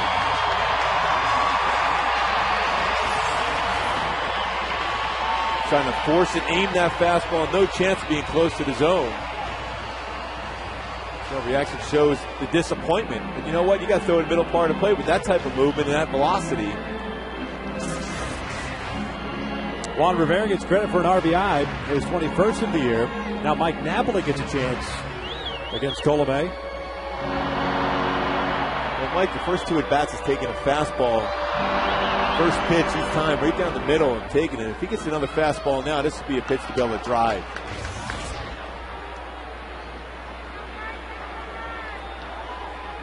Oh for 2 with a couple of fly ball outs. Once to right, once to left.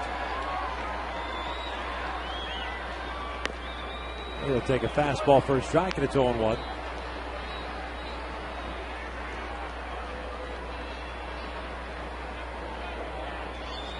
Ibar belongs to Snell. He's at third base. All 3 runs charged to Ian Snell in his 4+ innings. 0-1. Outside, 1-1.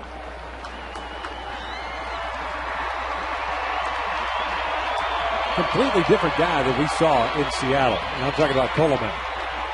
Up in Seattle, he came in, was dealing, good tempo. All of a sudden, just can't find the mechanics, the release point.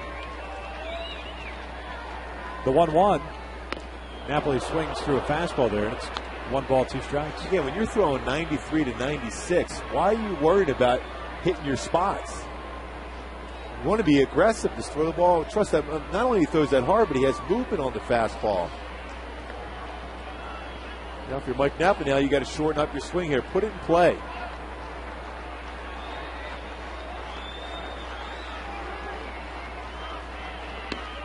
Two and 2. And Coleman just staying away.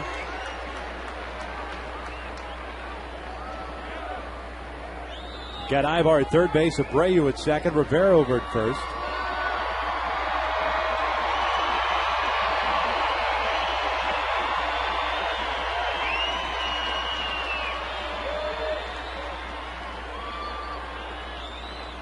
The 2-2. Full count.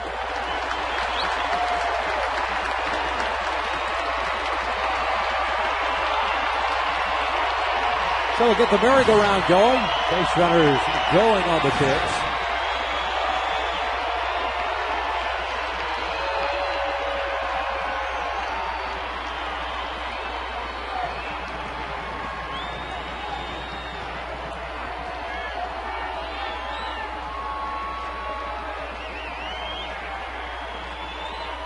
Here's a payoff.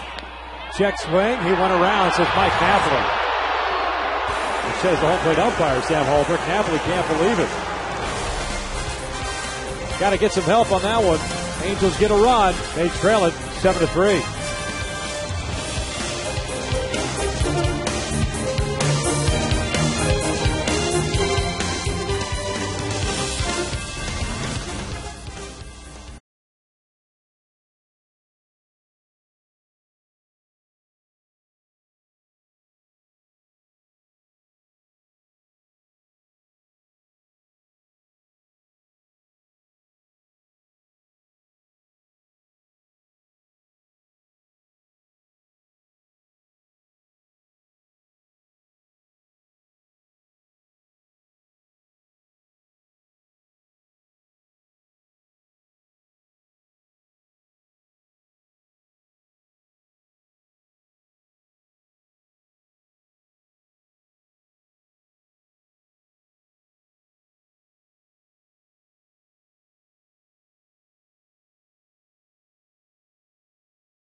We'll see Gutierrez, Bradley, and Sweeney here at the bottom of the 6th inning to face Trevor Bell.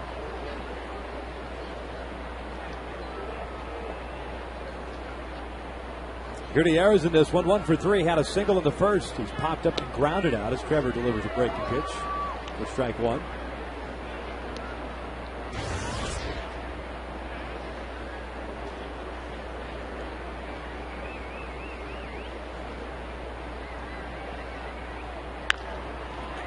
Shot foul down the right field line.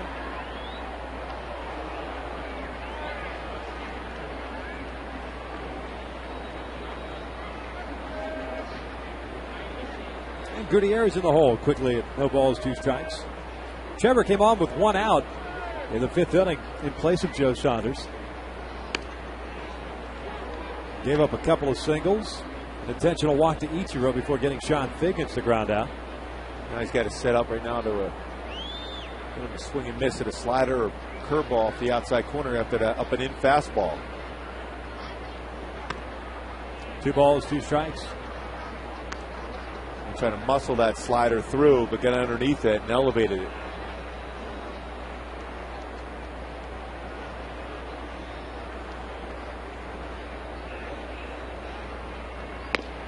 Blew the fastball right by him. Down goes Gutierrez. There's out number 1.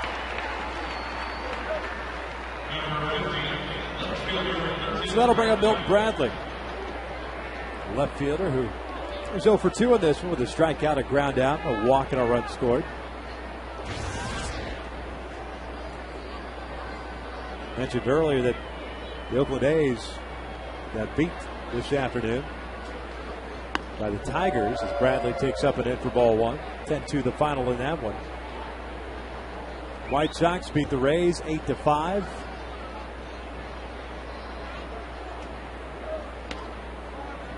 Two 2-0 now. Yankees beat Cleveland 7-3 after they blew a big game yesterday.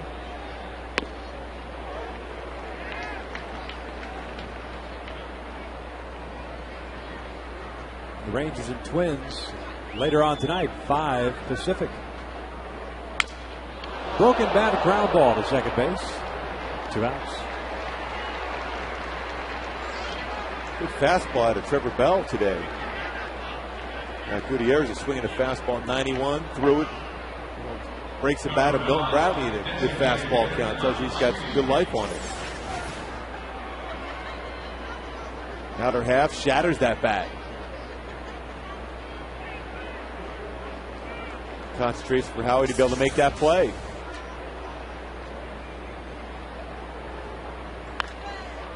First pitch swinging is Sweeney. Matsui comes in a couple of steps. And Trevor Bell has himself a 1-2-3 inning. Get the boys back in the dugout, start swinging the lumber.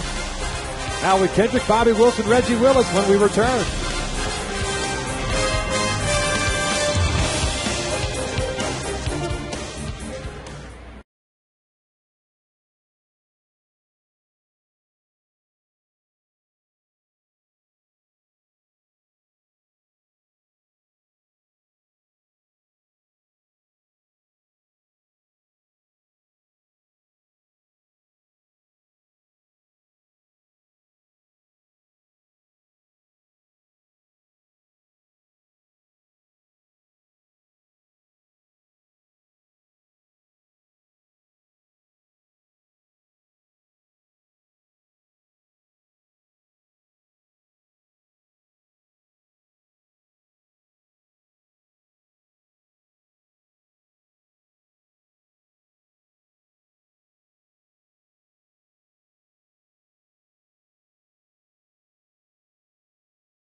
15 games, an ERA of 5.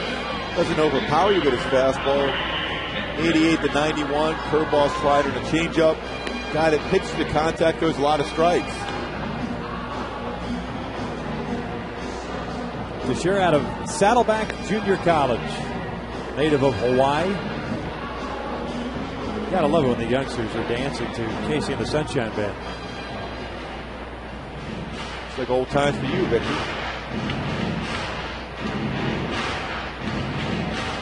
It's right in your wheelhouse, huh? Oh, KC? no. Elton John? Peter Frampton?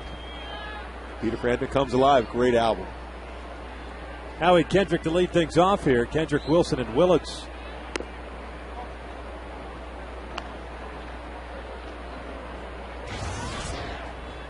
Howie 0 for 2 with a fly ball out. Line out.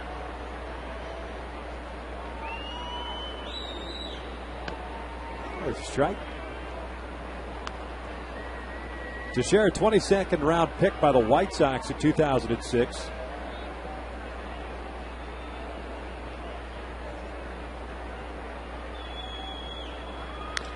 Howie puts it on the ground at the third base line. It is a foul ball.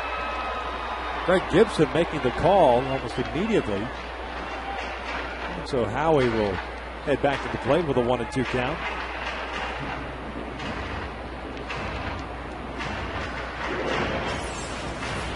This chopper going right down the line, a breaking pitch. You can clearly see it was on the other side of the base as it crossed the base at third base. So foul ball, good call.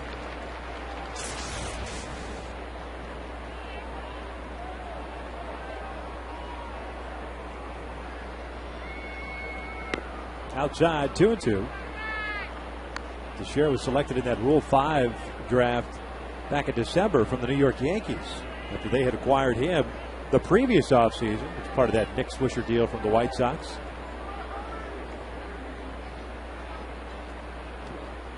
Check swing. He did not go, and it's a full count.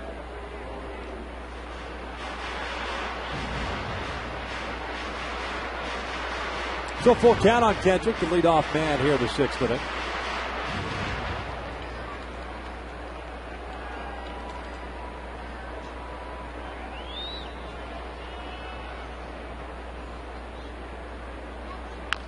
This one off the end of the bat to the right side. Teixeira will take it and flip to Kochman for round number 1.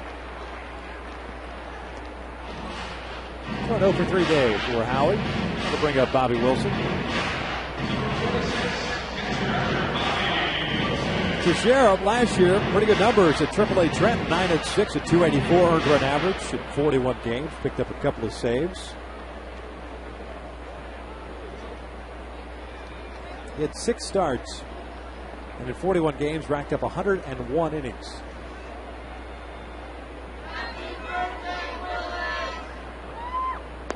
Bobby takes the big curveball low.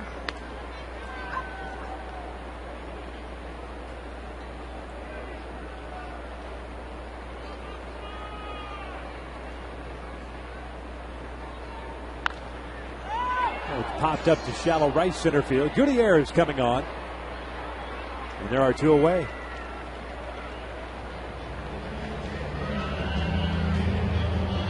I think he's throwing strikes. He gets some outs, but you do that even if you don't have overpowering stuff. You can see he's settling in around 88 to 89. Pops at 90 on occasion, but it's the all-speed, whether it be a curveball or slider.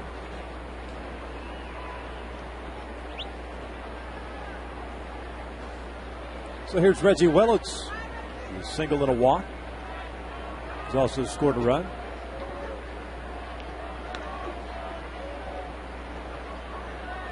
Reggie turning 29 today. Good old days. Just about a year or so ago for you, right, Victor? Sure. It's jammed here. This one out in the shallow center field. Josh Wilson going out. This one's going to fall. Willits on board with a 2-out knock. Got a little flare in the left center field. A little birthday gift for Reggie Willits. Gets a second hit and go along with the walk. Inside out swing. Fights it off. It's all about location in that outfield.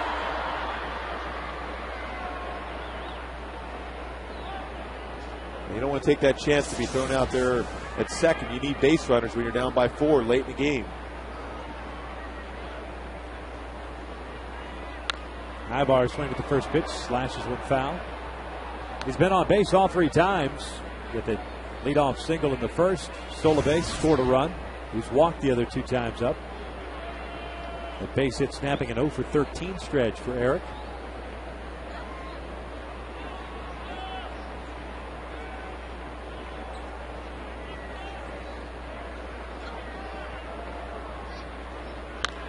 This one down the left field line's got a chance. It is a fair ball into the corner. Bradley plays the carom cleanly, so Willits will stop at third base. Ibar in at second with a double. That was a real nice play by Milton Bradley to be able to cut that off and prevent that ball from getting by him.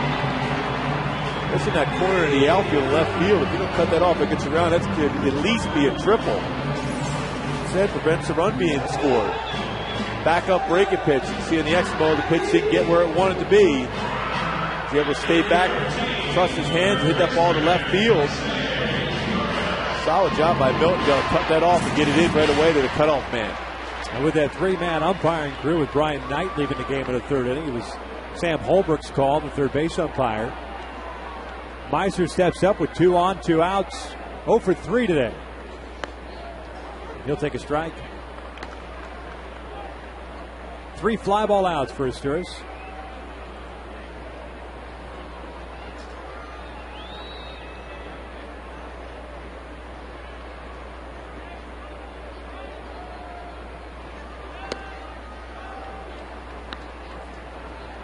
Leaving it down at 1-1.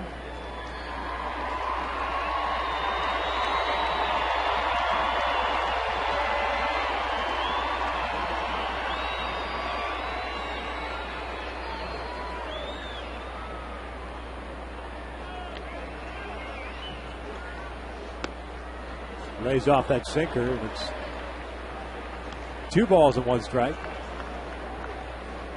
Right guy up in this situation. We showed earlier how well he's hit in his career as an Angel with runners in scoring position, particularly with 2 outs.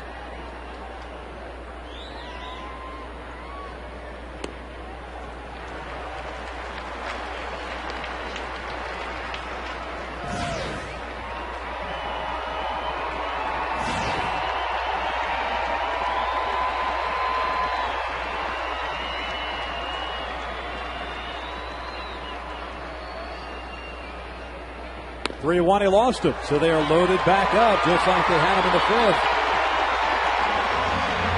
And here comes Bobby.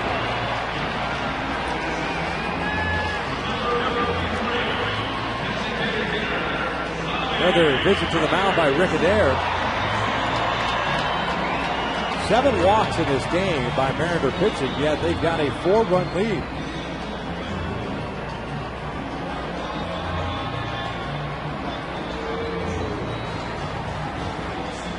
Mariners walking 4 guys in that 5th inning. You see Sean Kelly getting ready to crank it up, but only capitalizing, getting 1 run. Gray will have Willits at third base, Ibar at second, Asturias at first.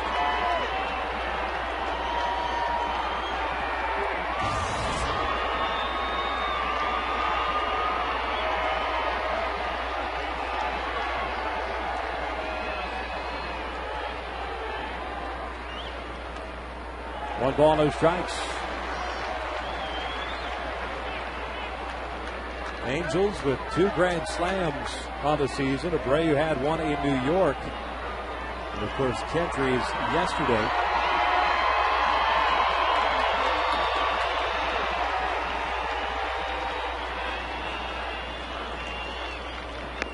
Two balls and no strikes. The Mariners are giving the Angels every opportunity in the world to get back in this game today.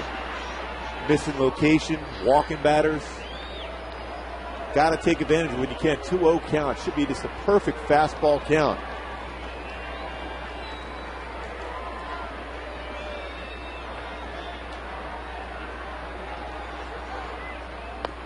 And it's 3 balls and no strikes. Teixeira almost looks like he's aiming that pitch now, just like Pregame was. The struggles he had with his control of the pitch. And when you see a single ball pitcher with a fastball cutting like that, that's exactly what he's doing. He's aiming it, so he's turning his wrist, almost like he's playing darts out there on the mound.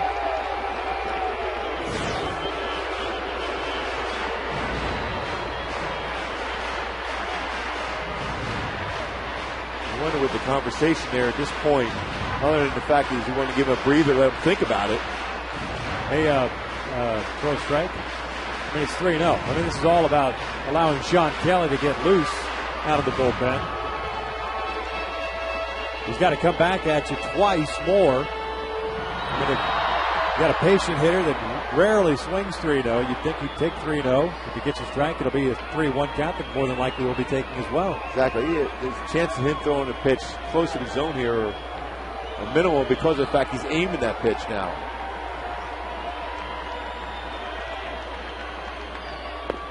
There's ball 4. 7-4 Mariners.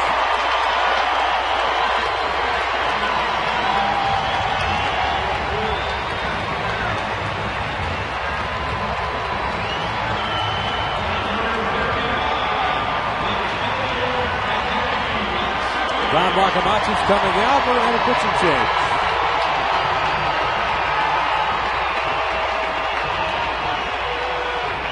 So Teixeira walks in a run after getting the first 2 guys out rather easily, and Kendrick and Wilson. We've got a pitching change in the 6th. Angels down by 3.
Isturis and Abreu. Around the horn from third to first.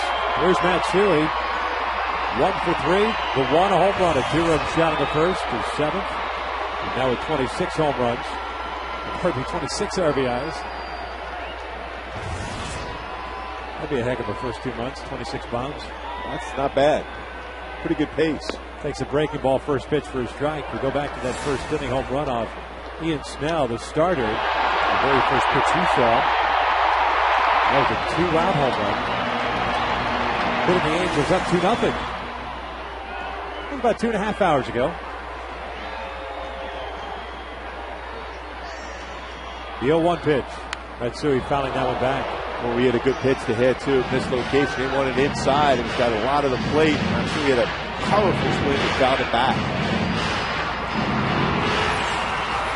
You see where they were setting up. Look how that ball ran over the plate.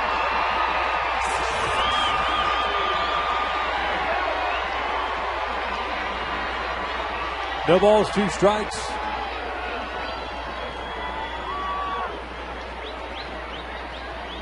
And the pitch. Upstairs, 1 ball, 2 strikes now. 93-mile-an-hour fastball.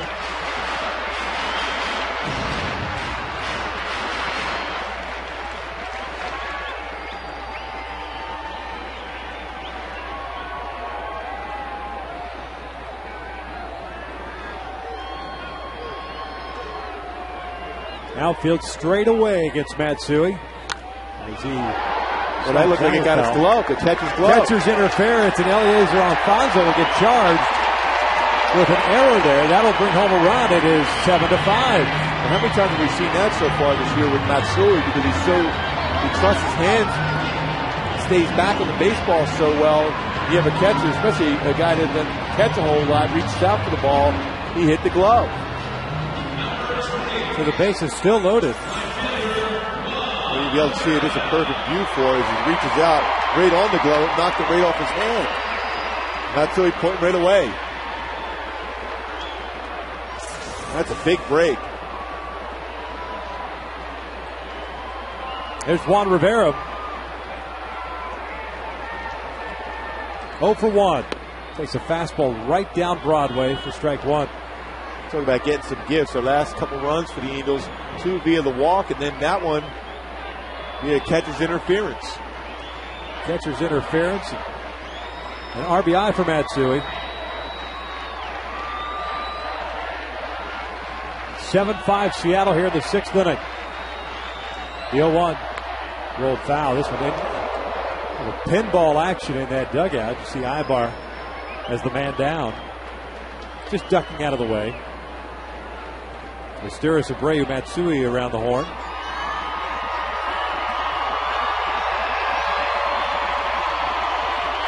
Seattle could be real nice here and throw a wild pitch the way they've been going and helping the Angels back in this game.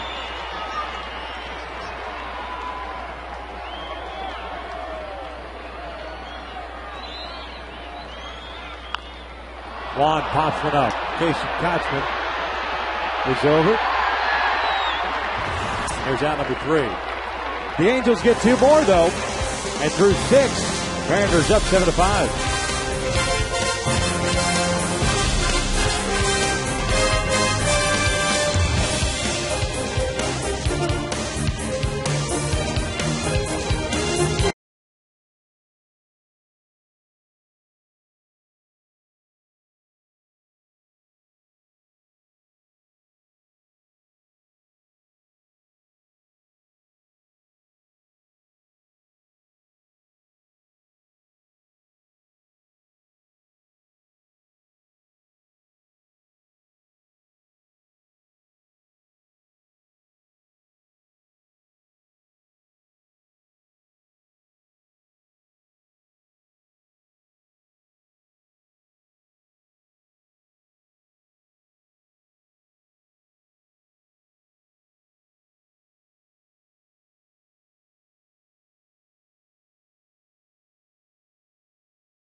The Halos have stranded 6 base runners, bases loaded the last 2 innings. Have scratched out 3 runs to get back into this game, and now it's up to Jason Bolger to keep it right there. Takes over here in the 7th. He'll face Lopez, Kochman, and Alfonso. He's got to think in lines of throwing strikes, get that first pitch over.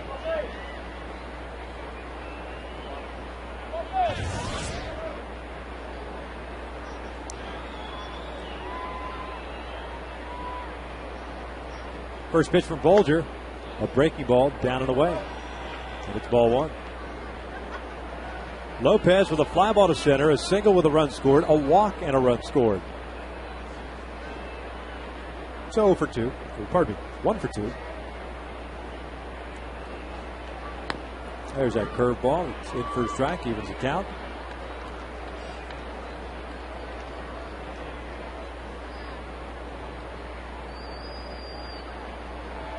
Jason last pitching on Monday against the Blue Jays. He ties up Lopez with that good fastball. Gave up a couple of hits, 3 runs, 2 earned in that outing. And it snapped a streak of 7 consecutive scoreless appearances for Bolger, encompassing 7 1/3. Breaking ball rolled foul up the third base line.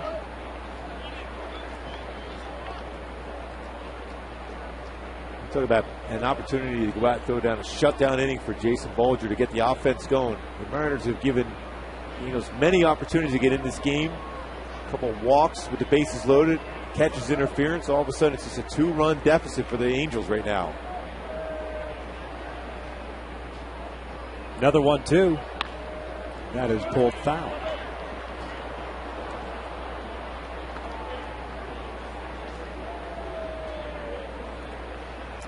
Got an afternoon game tomorrow in Kansas City, Memorial Day.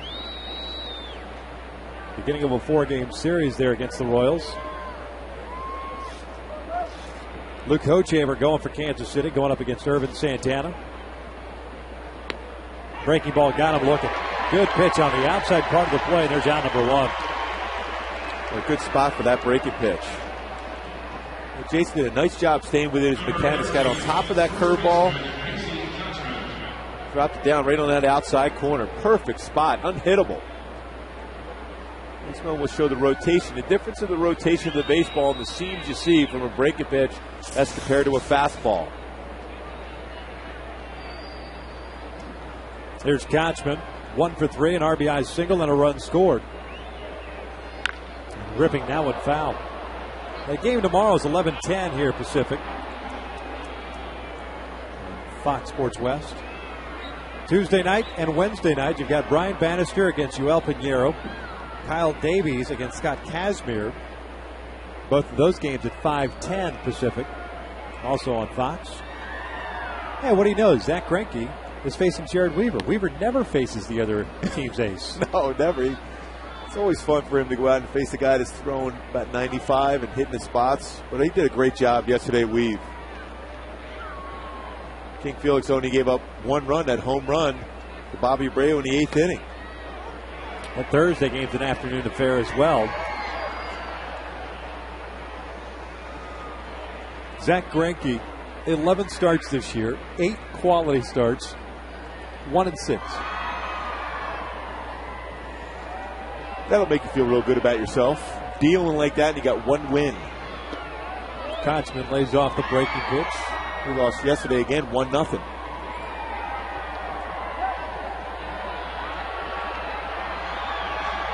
Well, he's got to know by now that he can't give up a run.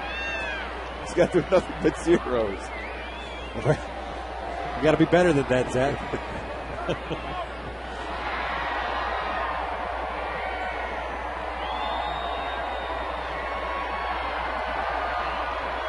He has not been as sharp as he was last year at this point, obviously. Sub-2 ERA on his way to the Cy Young. This one's skied towards shallow left center field. Ibar's going out. Backpedaling, makes the grab, 2 outs.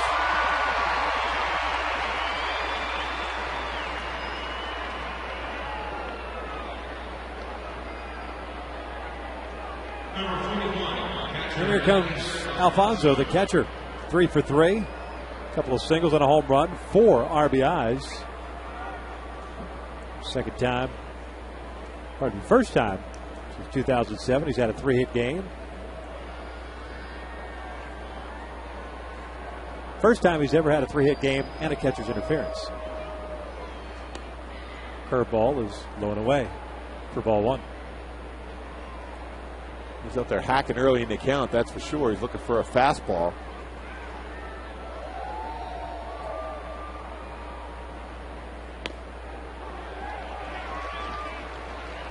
Doesn't care for that breaking ball. It's 1-1. Well, you can tell by that reaction, it buckled him.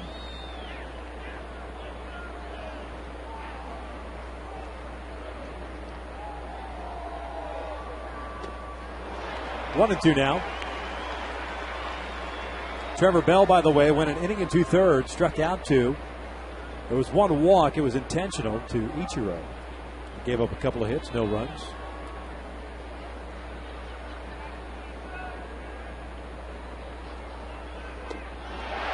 And it's a 1-2-3 inning for Jason Bolger, which includes a couple of strikeouts. Nicely done thus far by Bell and Bolger. 7th inning stretch time here at the Big A. Angels down by 2. It's 7-5 Seattle.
Baseball is brought to you by your award-winning Ram trucks, plus a new heavy duty, make it one of the most powerful lineups in Ram history.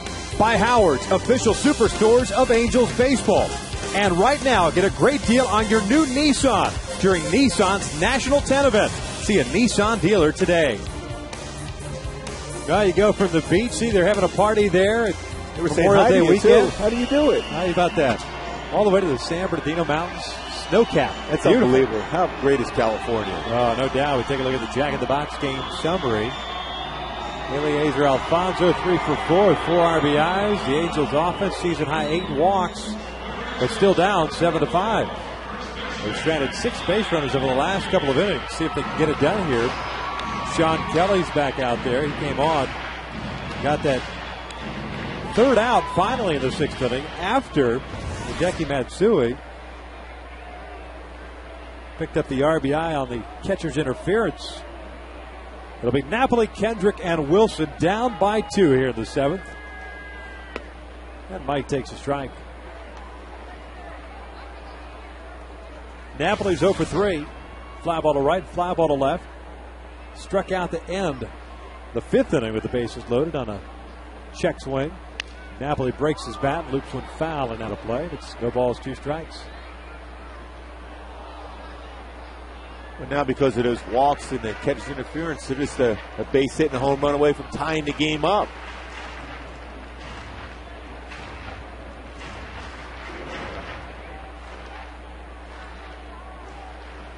Teixeira getting charged with 2 runs, both earned on 2 hits in 2/3 of an inning.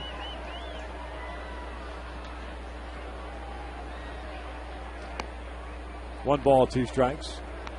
Ian Snell and Joe Saunders had gotten the start in this one. Snell unable to get out of the 5th inning with a 7-2 lead at that point, lasting just 4 innings, giving up 3 runs on 4 hits.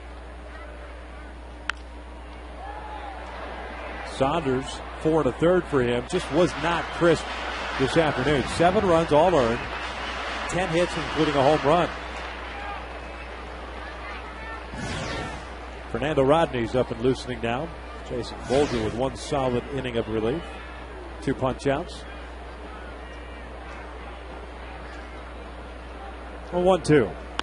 2 balls, 2 strikes.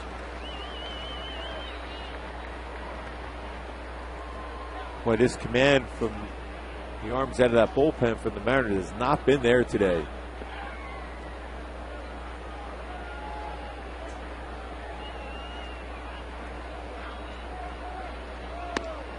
Napoli goes down swinging on, seemed to be a backup slider that was up. There's out number 1. It's one of those pitches, too, that it looks so inviting if you're a hitter that is back up on you. Well, he just got underneath. You see the wrist there on our Exmo. It's a perfect spot where you can see how it gets out. You want it on top of it and snap it. Instead, it got underneath it and had that spinning action, but it was elevated enough to get the swing and miss. Howie behind in the count at 0-1. He's 0 for 3 today.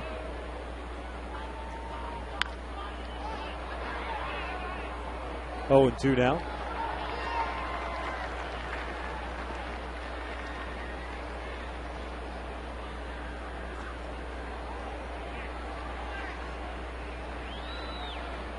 Mariners go home for a 6-game homestand. 3 against Minnesota, 3 against the Angels.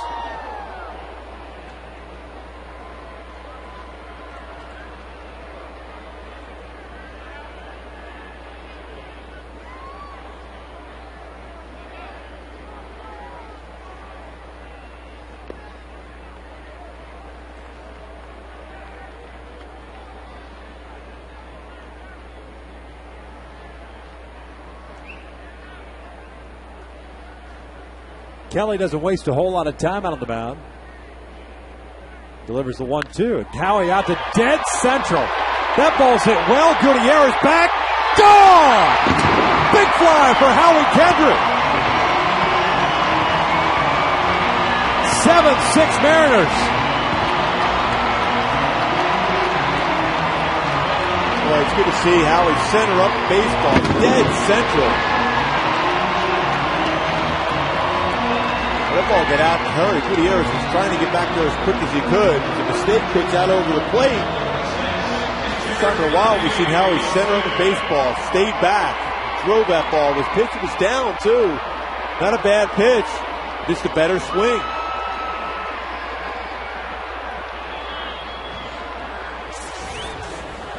Howie with his 3rd home run of the year, and Bobby Wilson skying the first pitch he sees here out to right. Ichiro drifting back on it with that sun. He's been battling the sun this entire game, and there's out number 2.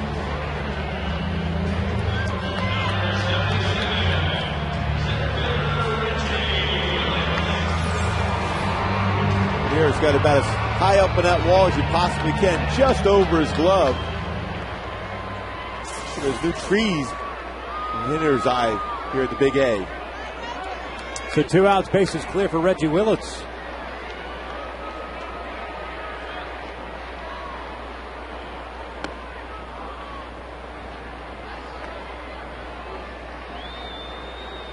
Reggie 2 for 2, a couple of singles, a walk, 2 runs scored. The second 2-hit game for Reggie this year. Had one early this season, back on April 17th. That was that weekend series in Toronto. Well, you might as well complete your perfect birthday, get on base again somehow, some way.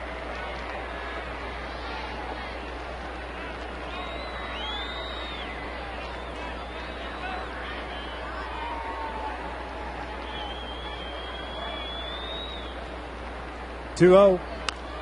Foul back, 2-1.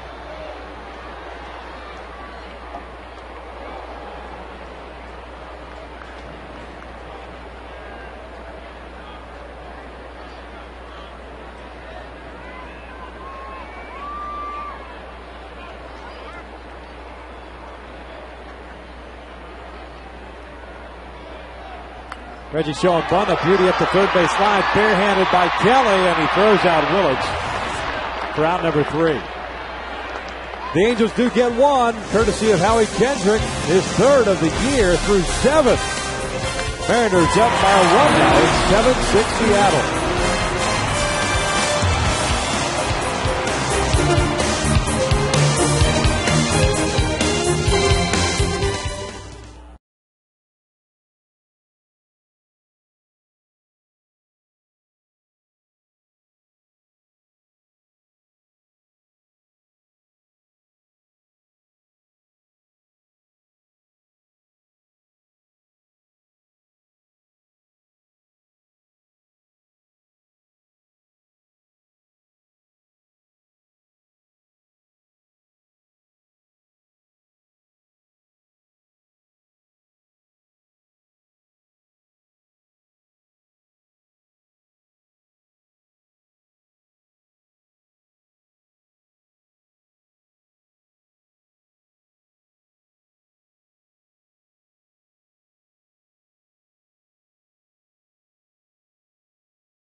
And Sean Figgins.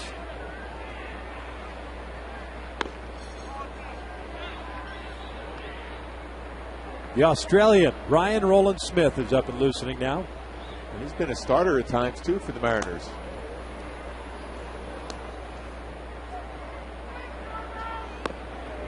The Angels have the top of their order coming up in the 8th inning. Ibar is Ferris Abreu. A couple of hits for Josh Wilson. Also an RBI.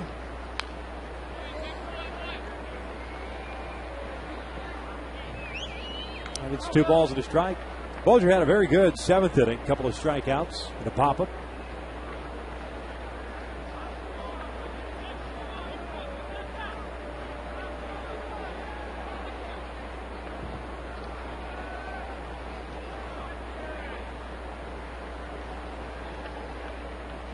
Good breaking ball. 2-2.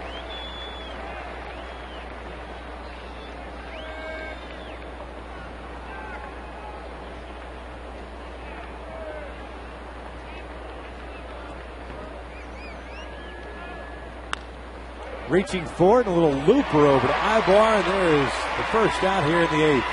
Hey fans, help send your favorite Angels to this year's All-Star Game by voting up to 25 times at angelsbaseball.com. It's easy. Just log on, either angelsbaseball.com or MLB.com. Click the player you want, hit yes, enter, vote early, vote often, vote Angels. That's it? That's all I got to do? Mark, it is made specifically for you. It is Gubaza proof. Thank you. I need that help. Here's Ichiro. Takes a fastball for a strike. You know what? I don't stop voting for Kendra, even though he's hurt. Well, the way he was going, very deserving to be an all-star. And who knows, maybe he still gets in, courtesy of the player vote, so that he gets that recognition. If there is an incentive in there as well, whatever the case may be, at least he gets recognized. And the leaders in home runs and RBIs. But a great first base defensively also. 0-2. Ichiro out towards right center field. This is going to go all the way to the wall. Ichiro at second. He'll stop there. And it's a one-out double. Puts him into scoring position. Well, the one pitch that he will hit on that pitch, 0-2, is a slower curveball. Hard slider is a better pitcher because he can't track it quite as well, but he's able to do so there. Hips opened up. A good part of the bat on it, drove it to right center field. You surprised that he ended up at second base and not third with his speed? I thought it was a triple, especially after Juan had a little bit of a difficult time picking up the baseball, but he was cruising into second, and he couldn't, at that point, think about third. A break for the Angels. Wilson goes out there as the Angels start to get some action going in their bullpen. John Figgins will step up 2 for 4, a couple of singles. Kevin Jepson's up and loosening now. Mike Scioscia is coming out.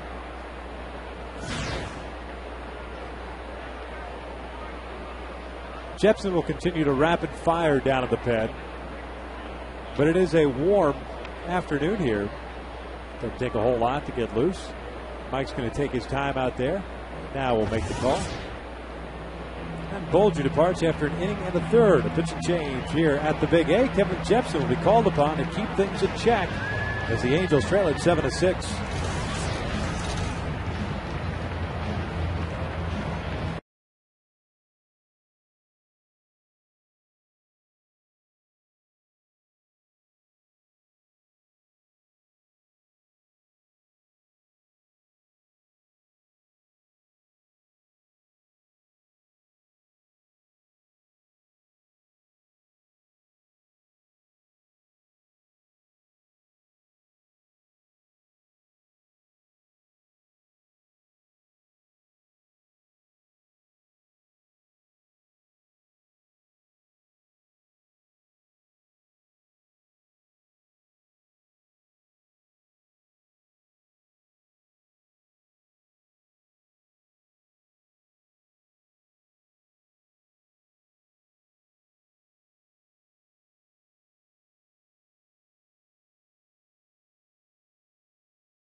You see Kevin in 21 games this year, a 5.82 ERA, 0-1 record. He'll be facing Sean Figgins, switch hitting second baseman, who's 2 for 4 with a couple of singles. Jepson's nice pitch against the Blue Jays. Went 1 inning, gave up 2 hits and a run, but struck out 2. Kevin has allowed 9 earned runs on 9 hits over the last 7 innings of work. The Mariners have been pretty good at cashing in their chips. Men in scoring position today, 4 for 9. Jepson with that very good fastball. He's been hurt a little bit lately on that cut fastball, though very good as far as getting a swing and miss. Times when you have a pitch that good, kind of stay with that pitch instead of trusting your fastball. Also, you can rush it up there 95 to 97. Good swing and miss curveball also.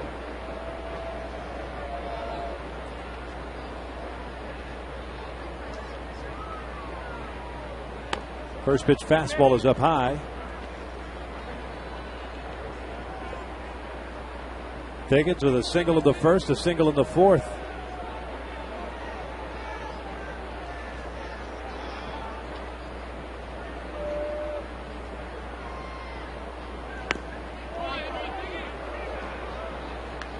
Two balls and no strikes.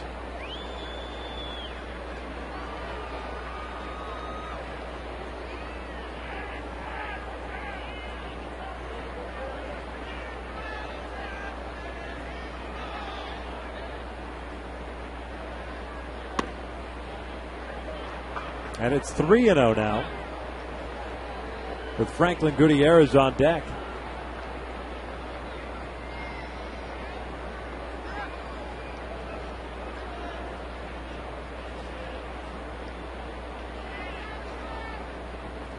There's Ichiro leading off at second. He had the one-out double. That's a 4-pitch walk.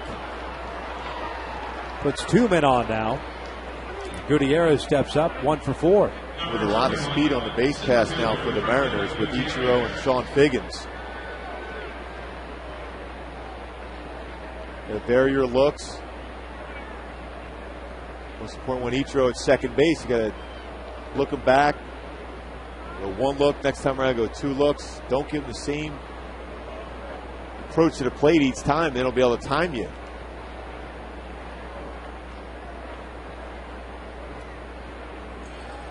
Gutierrez and his 1 hit came back in the first inning. Going with the breaking ball first pitch in there for a strike.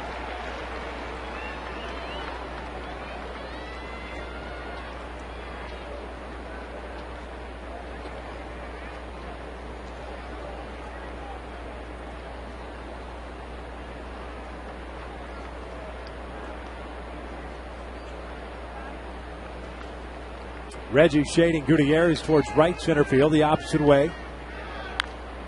Gutierrez late on that fastball. It's no balls, 2 strikes.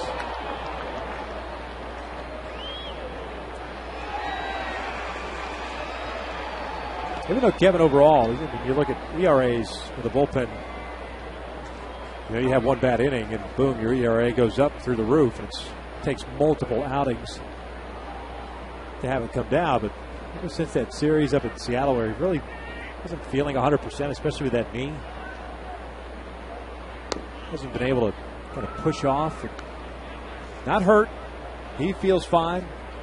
But from that point forward, not as electric as we saw earlier. And the big thing, when you have that push-off leg and it's not feeling as strong, you're unable to get out and finish your pitch, that's where you get that drive from the pitching rubber.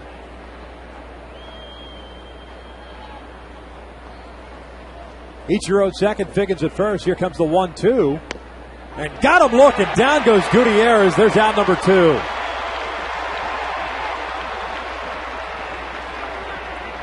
Well, that's that nasty cut fastball in the outside corner. Well, it's amazing when you can throw this pitch with that kind of velocity and be able to spot it like that.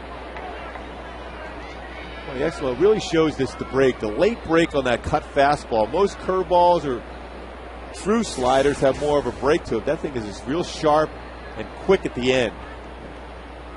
Here's Milton Bradley. Takes the first pitch strike. Bradley 0 for 3 with a walk and a run scored.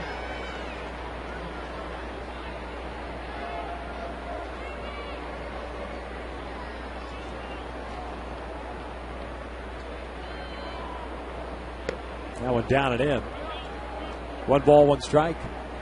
Angels have the top of their order coming up in the bottom of the 8th inning. Ibar, Isturis, Abreu. Should someone get on Matsui?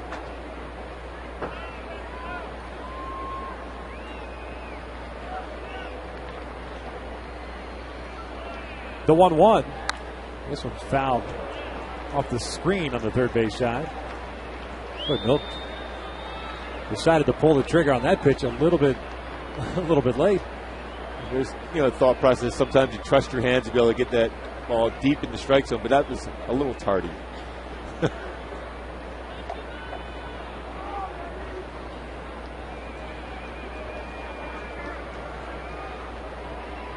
It's a 1 ball, 2 strike count with 2 outs.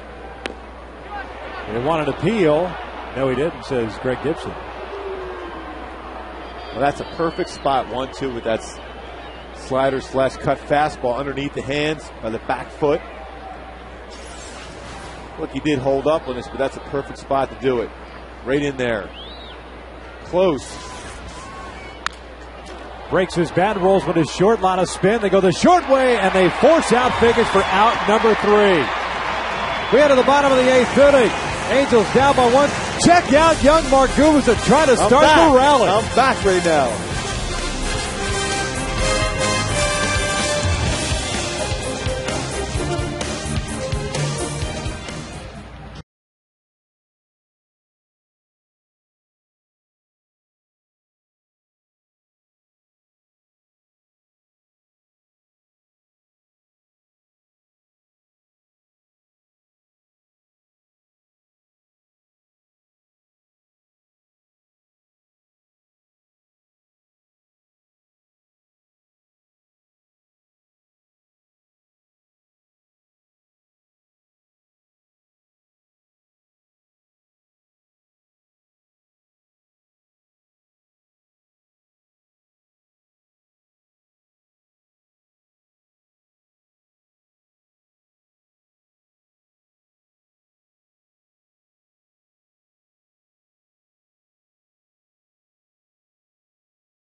And he is out at second.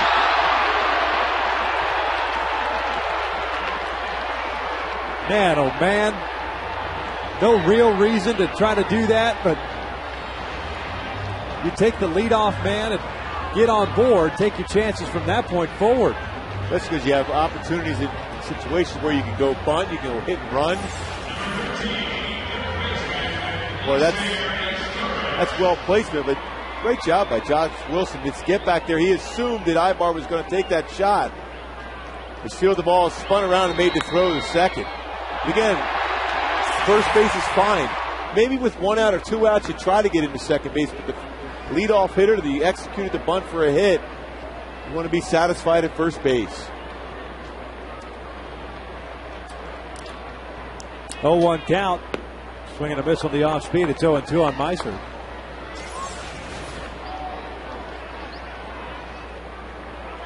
At that point, the tag was not applied. We were able to use that left hand, but Sean Figgins has kept that glove right there at the base. Well, you go from one unbelievable potential start to an inning to an immediate downer there. And the Steers fouls that one back. Count remains at a ball and 2 strikes. And then, of course, Benisaurus falls behind in the count. All of a sudden, take away a little way, the momentum away. Because Meiser could have been up there bunting in that situation. Absolutely. Hit, run. Force the defense to make a play against you. Foul back.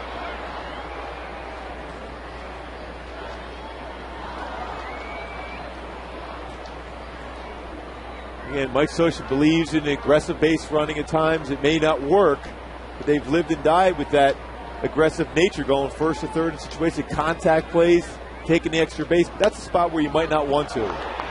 2 outs. And it changes the complexion of the inning completely.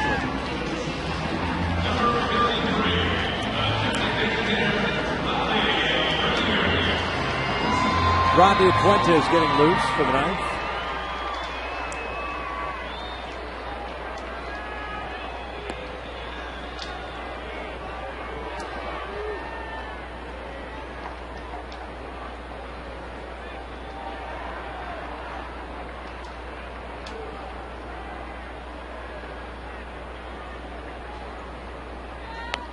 Bobby takes a strike. 1 for 2 today with a single and a strikeout. He's also walked twice. The last walk came with the bases loaded, so he picked up his 27th RBI.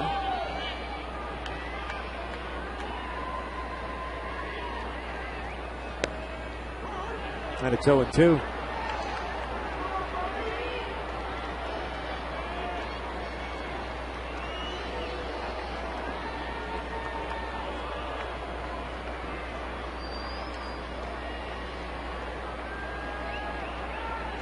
Here's the 0-2 pitch. Upstairs, 1 ball, 2 strikes. Matsui on deck. Rivera to follow. 13 hits for Seattle, 8 for the Angels. Both teams are stranded 9.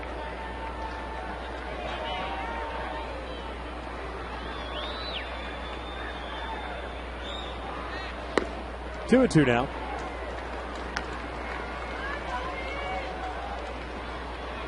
Bobby in a similar situation yesterday, got that home run against King Felix in the 8th inning. Kelly's going to provide a lot of that power with that good fastball.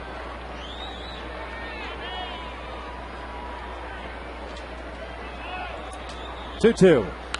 He fouls that one off and keeps his at-bat alive. We go back to that 8th inning yesterday against King Felix. Out to straightaway center field that tied the ball game up at a run apiece. Bobby generally is a guy, when he gets going as far as the home run stroke, comes in bunches. When you look at the mistakes that King Felix made, that might have been the only bad pitch he made in the game. He realized he was up against a very good one in Jared Weaver yesterday. Jared, 1 unearned run in his 7 innings.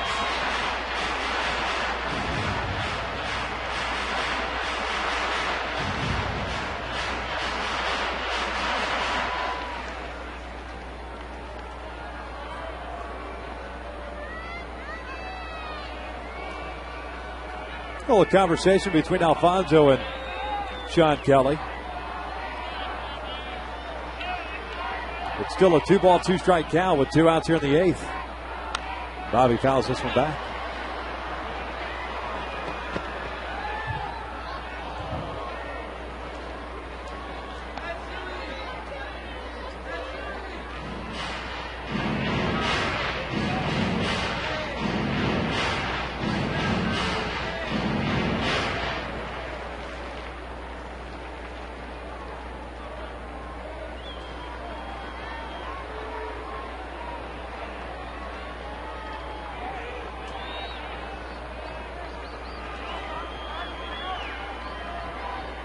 .35 pitches thrown by Sean Kelly in relief as Abreu went around swinging. There's the end of the 8th inning. 8 complete here at the Big A. Mariners still up 7-6.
In line for kids, run the bases, an exclusive Junior Angels white or pink mesh jersey, and much more.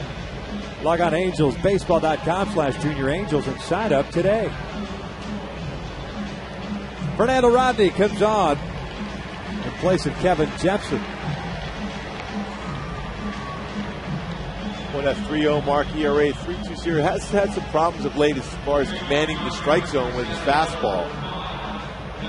Other than pitches out of the zone, he's been dominant. He's been rushing his fastball up to 95, 96. His changeup's been very good, as has his slider.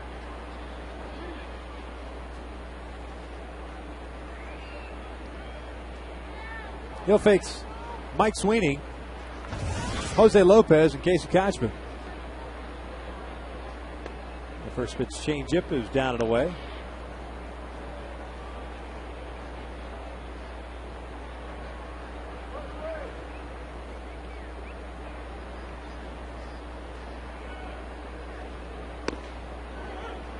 Sweeney this afternoon as the DH, 1 for 4, a single and a run scored in the 4th inning. Mariners building a 7-2 lead with 3 in the 4th, 3 in the 5th. Then the Angels got 1 in the 5th, 2 in the 6th, 1 in the 7th. Trail at 7-6 as Sweeney puts one out towards left center field. Reggie Willits is there. 1 away. Kevin Jepson, 1 inning today. 1 strikeout and a walk. Jason Bolger, an inning and a third. 2 strikeouts, 1 hit. Trevor Bell, an inning and 2/3. 2 strikeouts, 2 hits allowed. So nice job thus far by the Angels bullpen. That's the best way to get back in the game. Get some zeros out of your bullpen when they're asked to be able to get a lot of them for you. After Joe Saunders only went 4 1/3.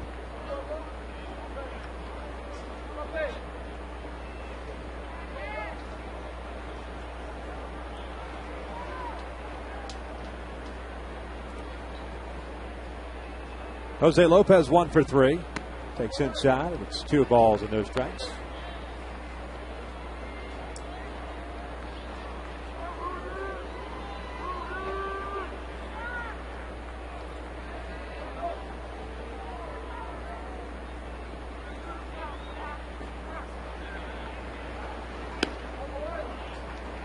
And Rodney's fallen behind at 3-0.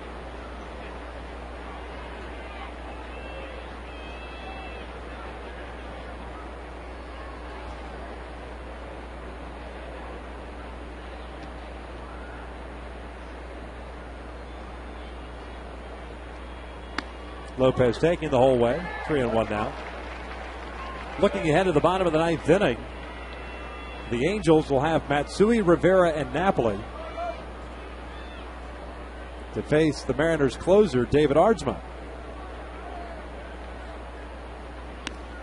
And he walked him.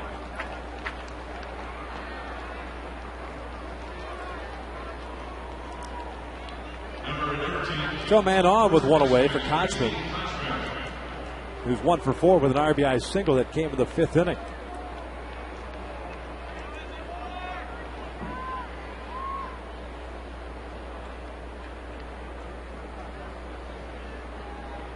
I just needed an opportunity to get a 0 here for Fernando Rodney, get through this inning. A lot of power threats for the Angels. You got Matsui, Rivera, and Napoli due up next inning.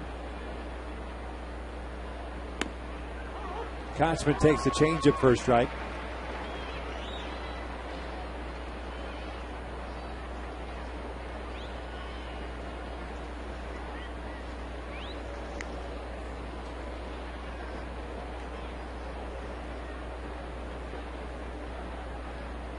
That went down in the dirt. Nice job by Bobby Wilson. And leave it accounted 1-1. There's David Ardsma. Nice job by Sean Kelly. 2 1/3 for him for the Mariners. 1 hit. Pardon me, 2 hits, including a home run. That was the Howie Kendrick home run. Ibar got credit for a base hit on that bunt in the 8th inning when he was thrown out.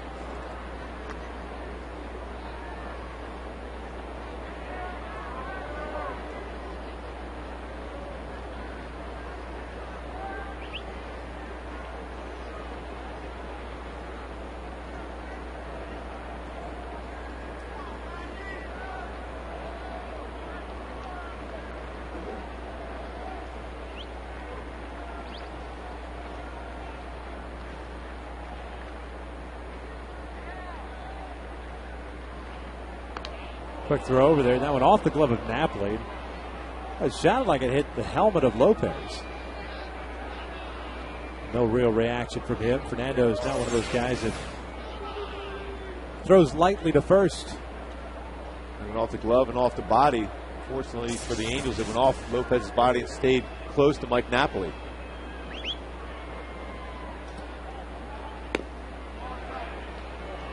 Two balls and a strike.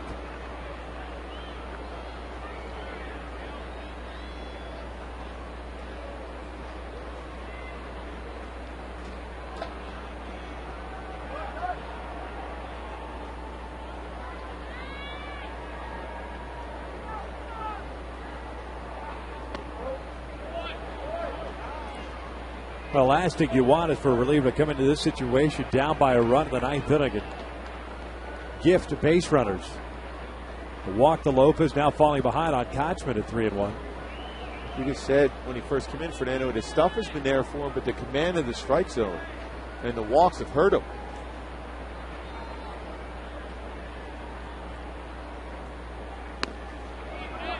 Back-to-back walks now.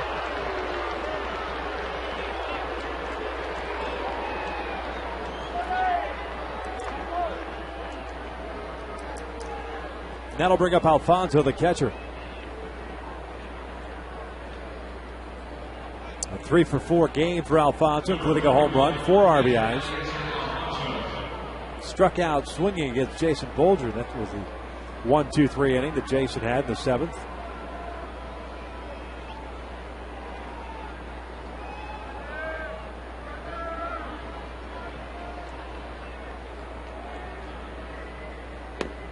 Good changeup there. Alfonso still aggressive. And it's no balls and a strike.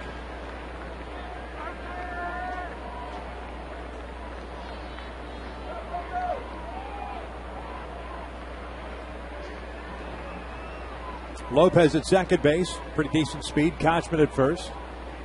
The 0-1 rolled over to third, and that is foul. Sam Holbrook, the home plate umpire, with that 3-man crew. Brian Knight got hit in the second inning on a one hopper off the bat of Josh Wilson.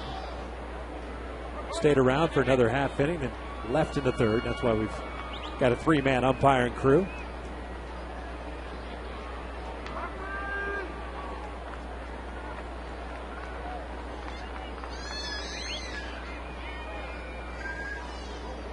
No balls, 2 strikes. The pitch. Jammed him over to second base. Kendrick has got it. Tags out for 1. Relay to first in time. Double play. And we head to the bottom of the 9th.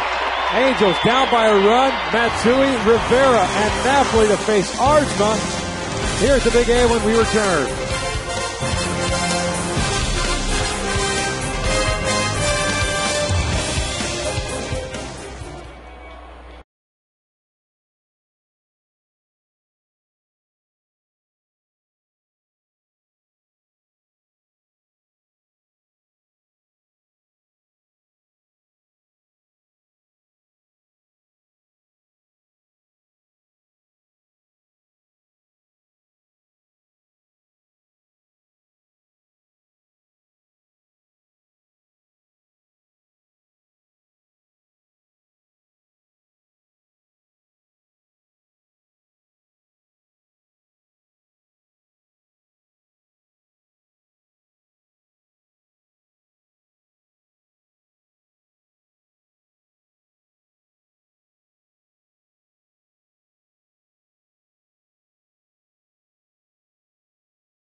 Game.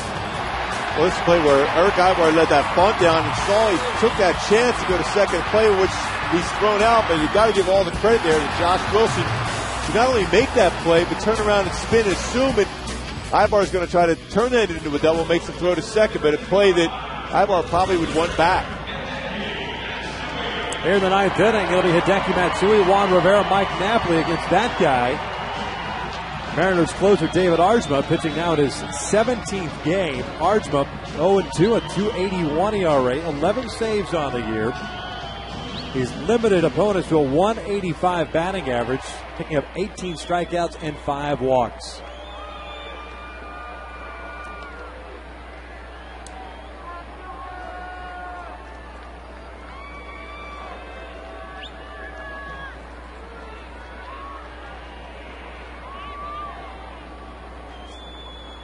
Matsui's 1 for 3. A 2-run home run in the first inning. A ground out, a pop-up, and then reached on catcher's interference in the sixth inning and picked up his third RBI. So 27 RBIs now for Matsui. You saw that fastball, 93 to 98. He's got a slider and above-average split-finger fastball. 2 balls and no strikes.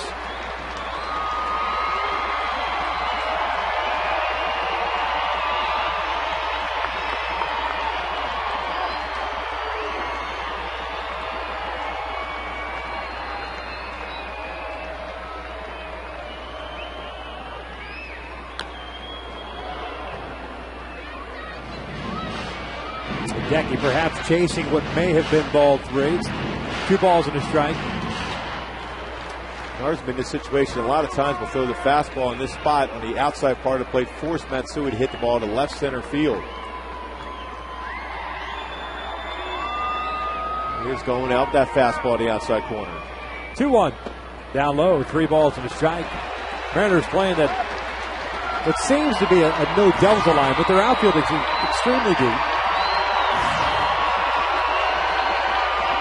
Juan Rivera on deck. Notice if Matsui gets on, would be a base runner also. Foul back. Full count now.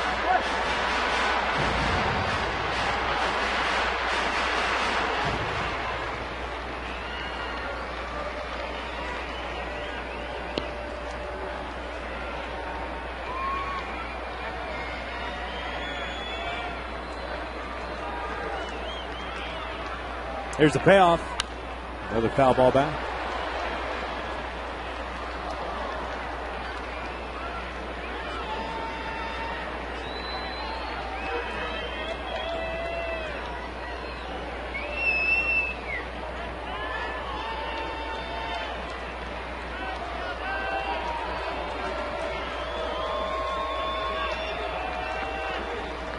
Another 3-2.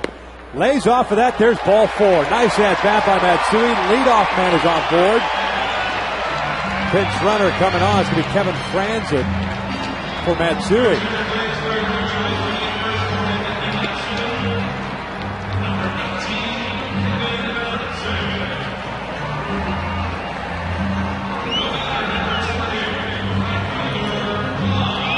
So Juan Rivera will step up 0 for 2. He's also picked up a couple of walks and an RBI.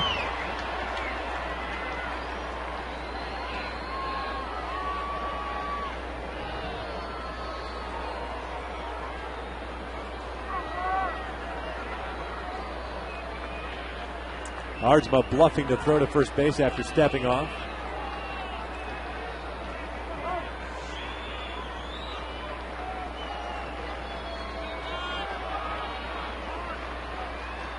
Juan gets jammed and floats one down the right field line. Kochman can't get it. Figgins coming over, can't get it. It's a foul ball. Well, that looked like that was going to be an out. Instead, it falls foul.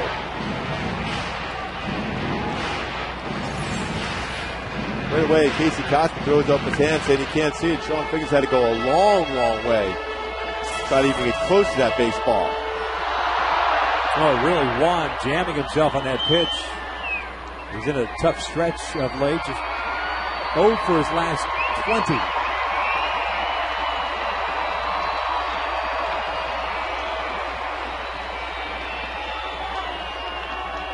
20. In the hole here, no balls and a strike. Franzen leading off over at first base. courtesy throw over. You got Napoli on deck, Kendrick in the hole.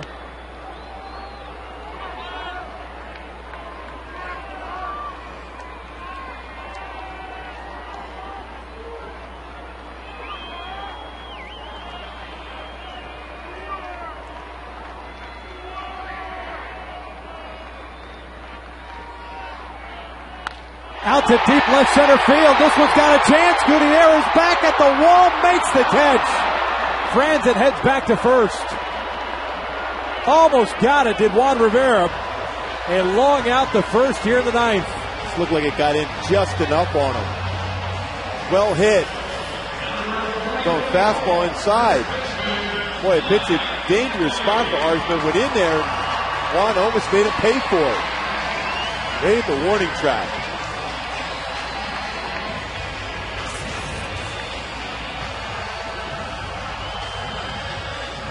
So Napoli will step up now with one out. Franzen still at first.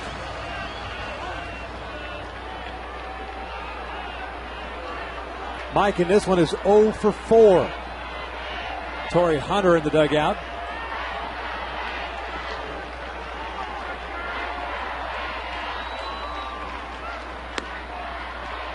And Knapp takes upstairs. If we get to that point, you would think Torrey would bat in Bobby Wilson's spot. As Napoli lines one off the glove of Arsma, can't get it, falls down. Napoli's going to reach. Everybody is safe. If he comes up with that ball, this game is over. Because Franzen was standing at second base, and it's an easy double play. Exactly right. That's what he was thinking too. Well, that was a line drive right up the middle. Gets his glove on it. Boy, that's his reaction. You throw your glove and he's trying to dive. If he uses his glove, he might make the play instead of his bare hand. I mean, that was a rocket. Boy, fortunate for the Angels, another break.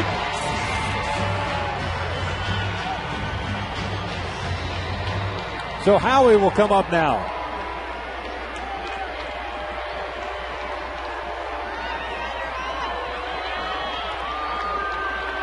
Franzen at second, representing the tying run. Napoli, the potential winning run at first. Howie takes inside for ball one. We go back to the seventh inning. Howie Kendrick against Sean Kelly. Going out to straightaway center field for his third home run of the season. Making it 7-6 Seattle. That's where we stand right now. 1 ball, no strikes. 2 on, 1 away. Defensively, the Mariners straight up infield and outfield. There's a strike on the corner, 1-1. Torrey has stepped out onto the on-deck circle in Bobby Wilson's spot.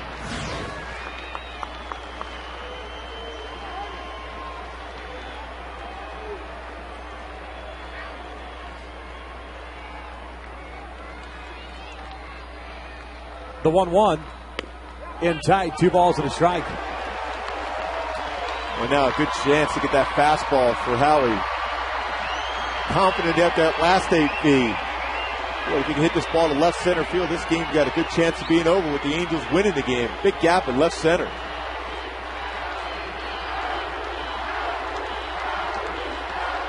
Two one. Foul back. 2 balls, 2 strikes now. Well, you can see how big of a gap that is for him. If he drives that ball in the alley, he got plenty of opportunity to be able to score even Napoli from first base.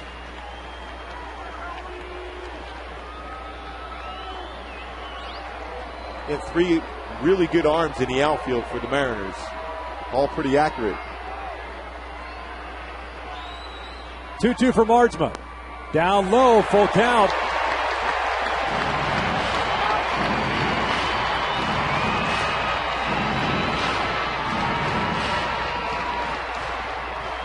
Franzen at second, Napoli over at first. Torrey Hunter on deck.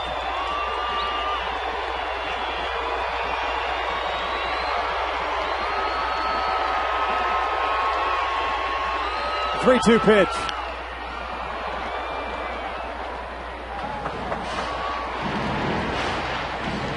May have been a missed sign there because Napoli was running, Franzen was not. Mike is the trail runner. He's got to get a read on what the guy ahead of him is doing. And now Alfonso is going to go out and talk things over with Ardsman. Well, yeah, you got to make sure he's going from second base. You can't assume all the time it's going to be 3-2 with one out going. And that's fine to assume that, but you can't go unless the lead runner's going. And Mike taking a position over at first base almost as a track runner. Body turned towards second base, trying to get that running start. I guarantee if the ball's on the ground, he's going in hard at second. Runners go the 3-2, and that is out toward right center field. Gutierrez back at the wall. This one, gone! 3-run Jimmy Jack for Howie Kendrick. A game winner. 9-7 Angels. Light that baby up. I cannot believe at the way this game started that we would see another celebration at the end of the ballgame with another walk-off home run for the Halos. What an amazing, improbable victory. Seattle let him back in there with some walks, and it came down to Howie with two impressive at-bats in a row. A solo shot, and then, of course, the best play in baseball, the 3-run Jimmy Jack. Wow, what a sequence of at-bats. 2-home run game for Howie Kendrick, going the opposite way.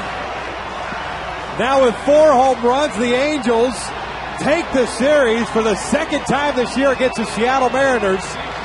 9-7 the final again. They are now 25-27. They conclude the homestand 4-2 on a 3-2 pitch, Gooby. Oh, fastball that ran on the inner half. We said it, Ardsman likes to try to go outside, but that ball ran inside, and Howie, inside out, crushed that ball.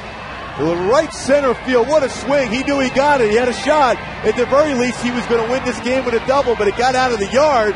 Back-to-back home runs. The enthusiasm for Howie Kendrick and the ball club winning the game today when it looked like they had no chance when they were behind 7-2. Come back. Second career multi-homer game for Howie Kendrick. Again, the Angels pick up the victory in the rubber game of the series. 9-7 the final. Let's go down to Michael Eaves. All right, Victor, one of the more improbable wins we've seen in quite some time, especially considering what happened yesterday, and now we see it again. Howie, I know you were trying to drive a ball, but even when you hit it, did you think it was going to go out? I thought I had a chance, but, I was thinking it was going to hit off the wall, especially over in right field. It's a big wall, but, nonetheless, it was a home run. I'm happy we got the win. Now, I noticed that when all the guys ran to home plate, they stayed on the grass. Obviously, you guys have made some changes after what happened yesterday to Kendrick Morales, but still, to hit a walk-off home run and celebrate with your teammates, that's never going to get old. Oh, that's an unbelievable feeling. Every guy in this lineup wants to be up in that situation. And, to have an opportunity to give your team the lead and win the game right there is just, that's what you want to do every day. We want to come out and try to win, and to be able to walk off like that, especially against a good pitcher like Ardsma, it's phenomenal, and it feels good. Tell me the value of this win, because your next 14 games will all be played away from Angel Stadium. Talk about how good it is to get this win before going on the road. Any win we can get is a good one, but especially when we're going on a long road trip. At home, you definitely want to try to win every series. Get 2 out of 3. If you get 3 and sweep somebody, that's a plus. But our main goal is to try to win games. And, we came out and battled all day. We went down early, but our bullpen kept us in the game and, gave us a chance to win today. Well, we definitely appreciate the time and the dramatics. Way to go. All right, thanks, guys. Howie Kendrick, not only with 2 home runs today, including that game winner, but that's also his second walk-off hit of this season. And it couldn't have come at a better time for the Angels as they win at 9-7. Angels Live is coming up next.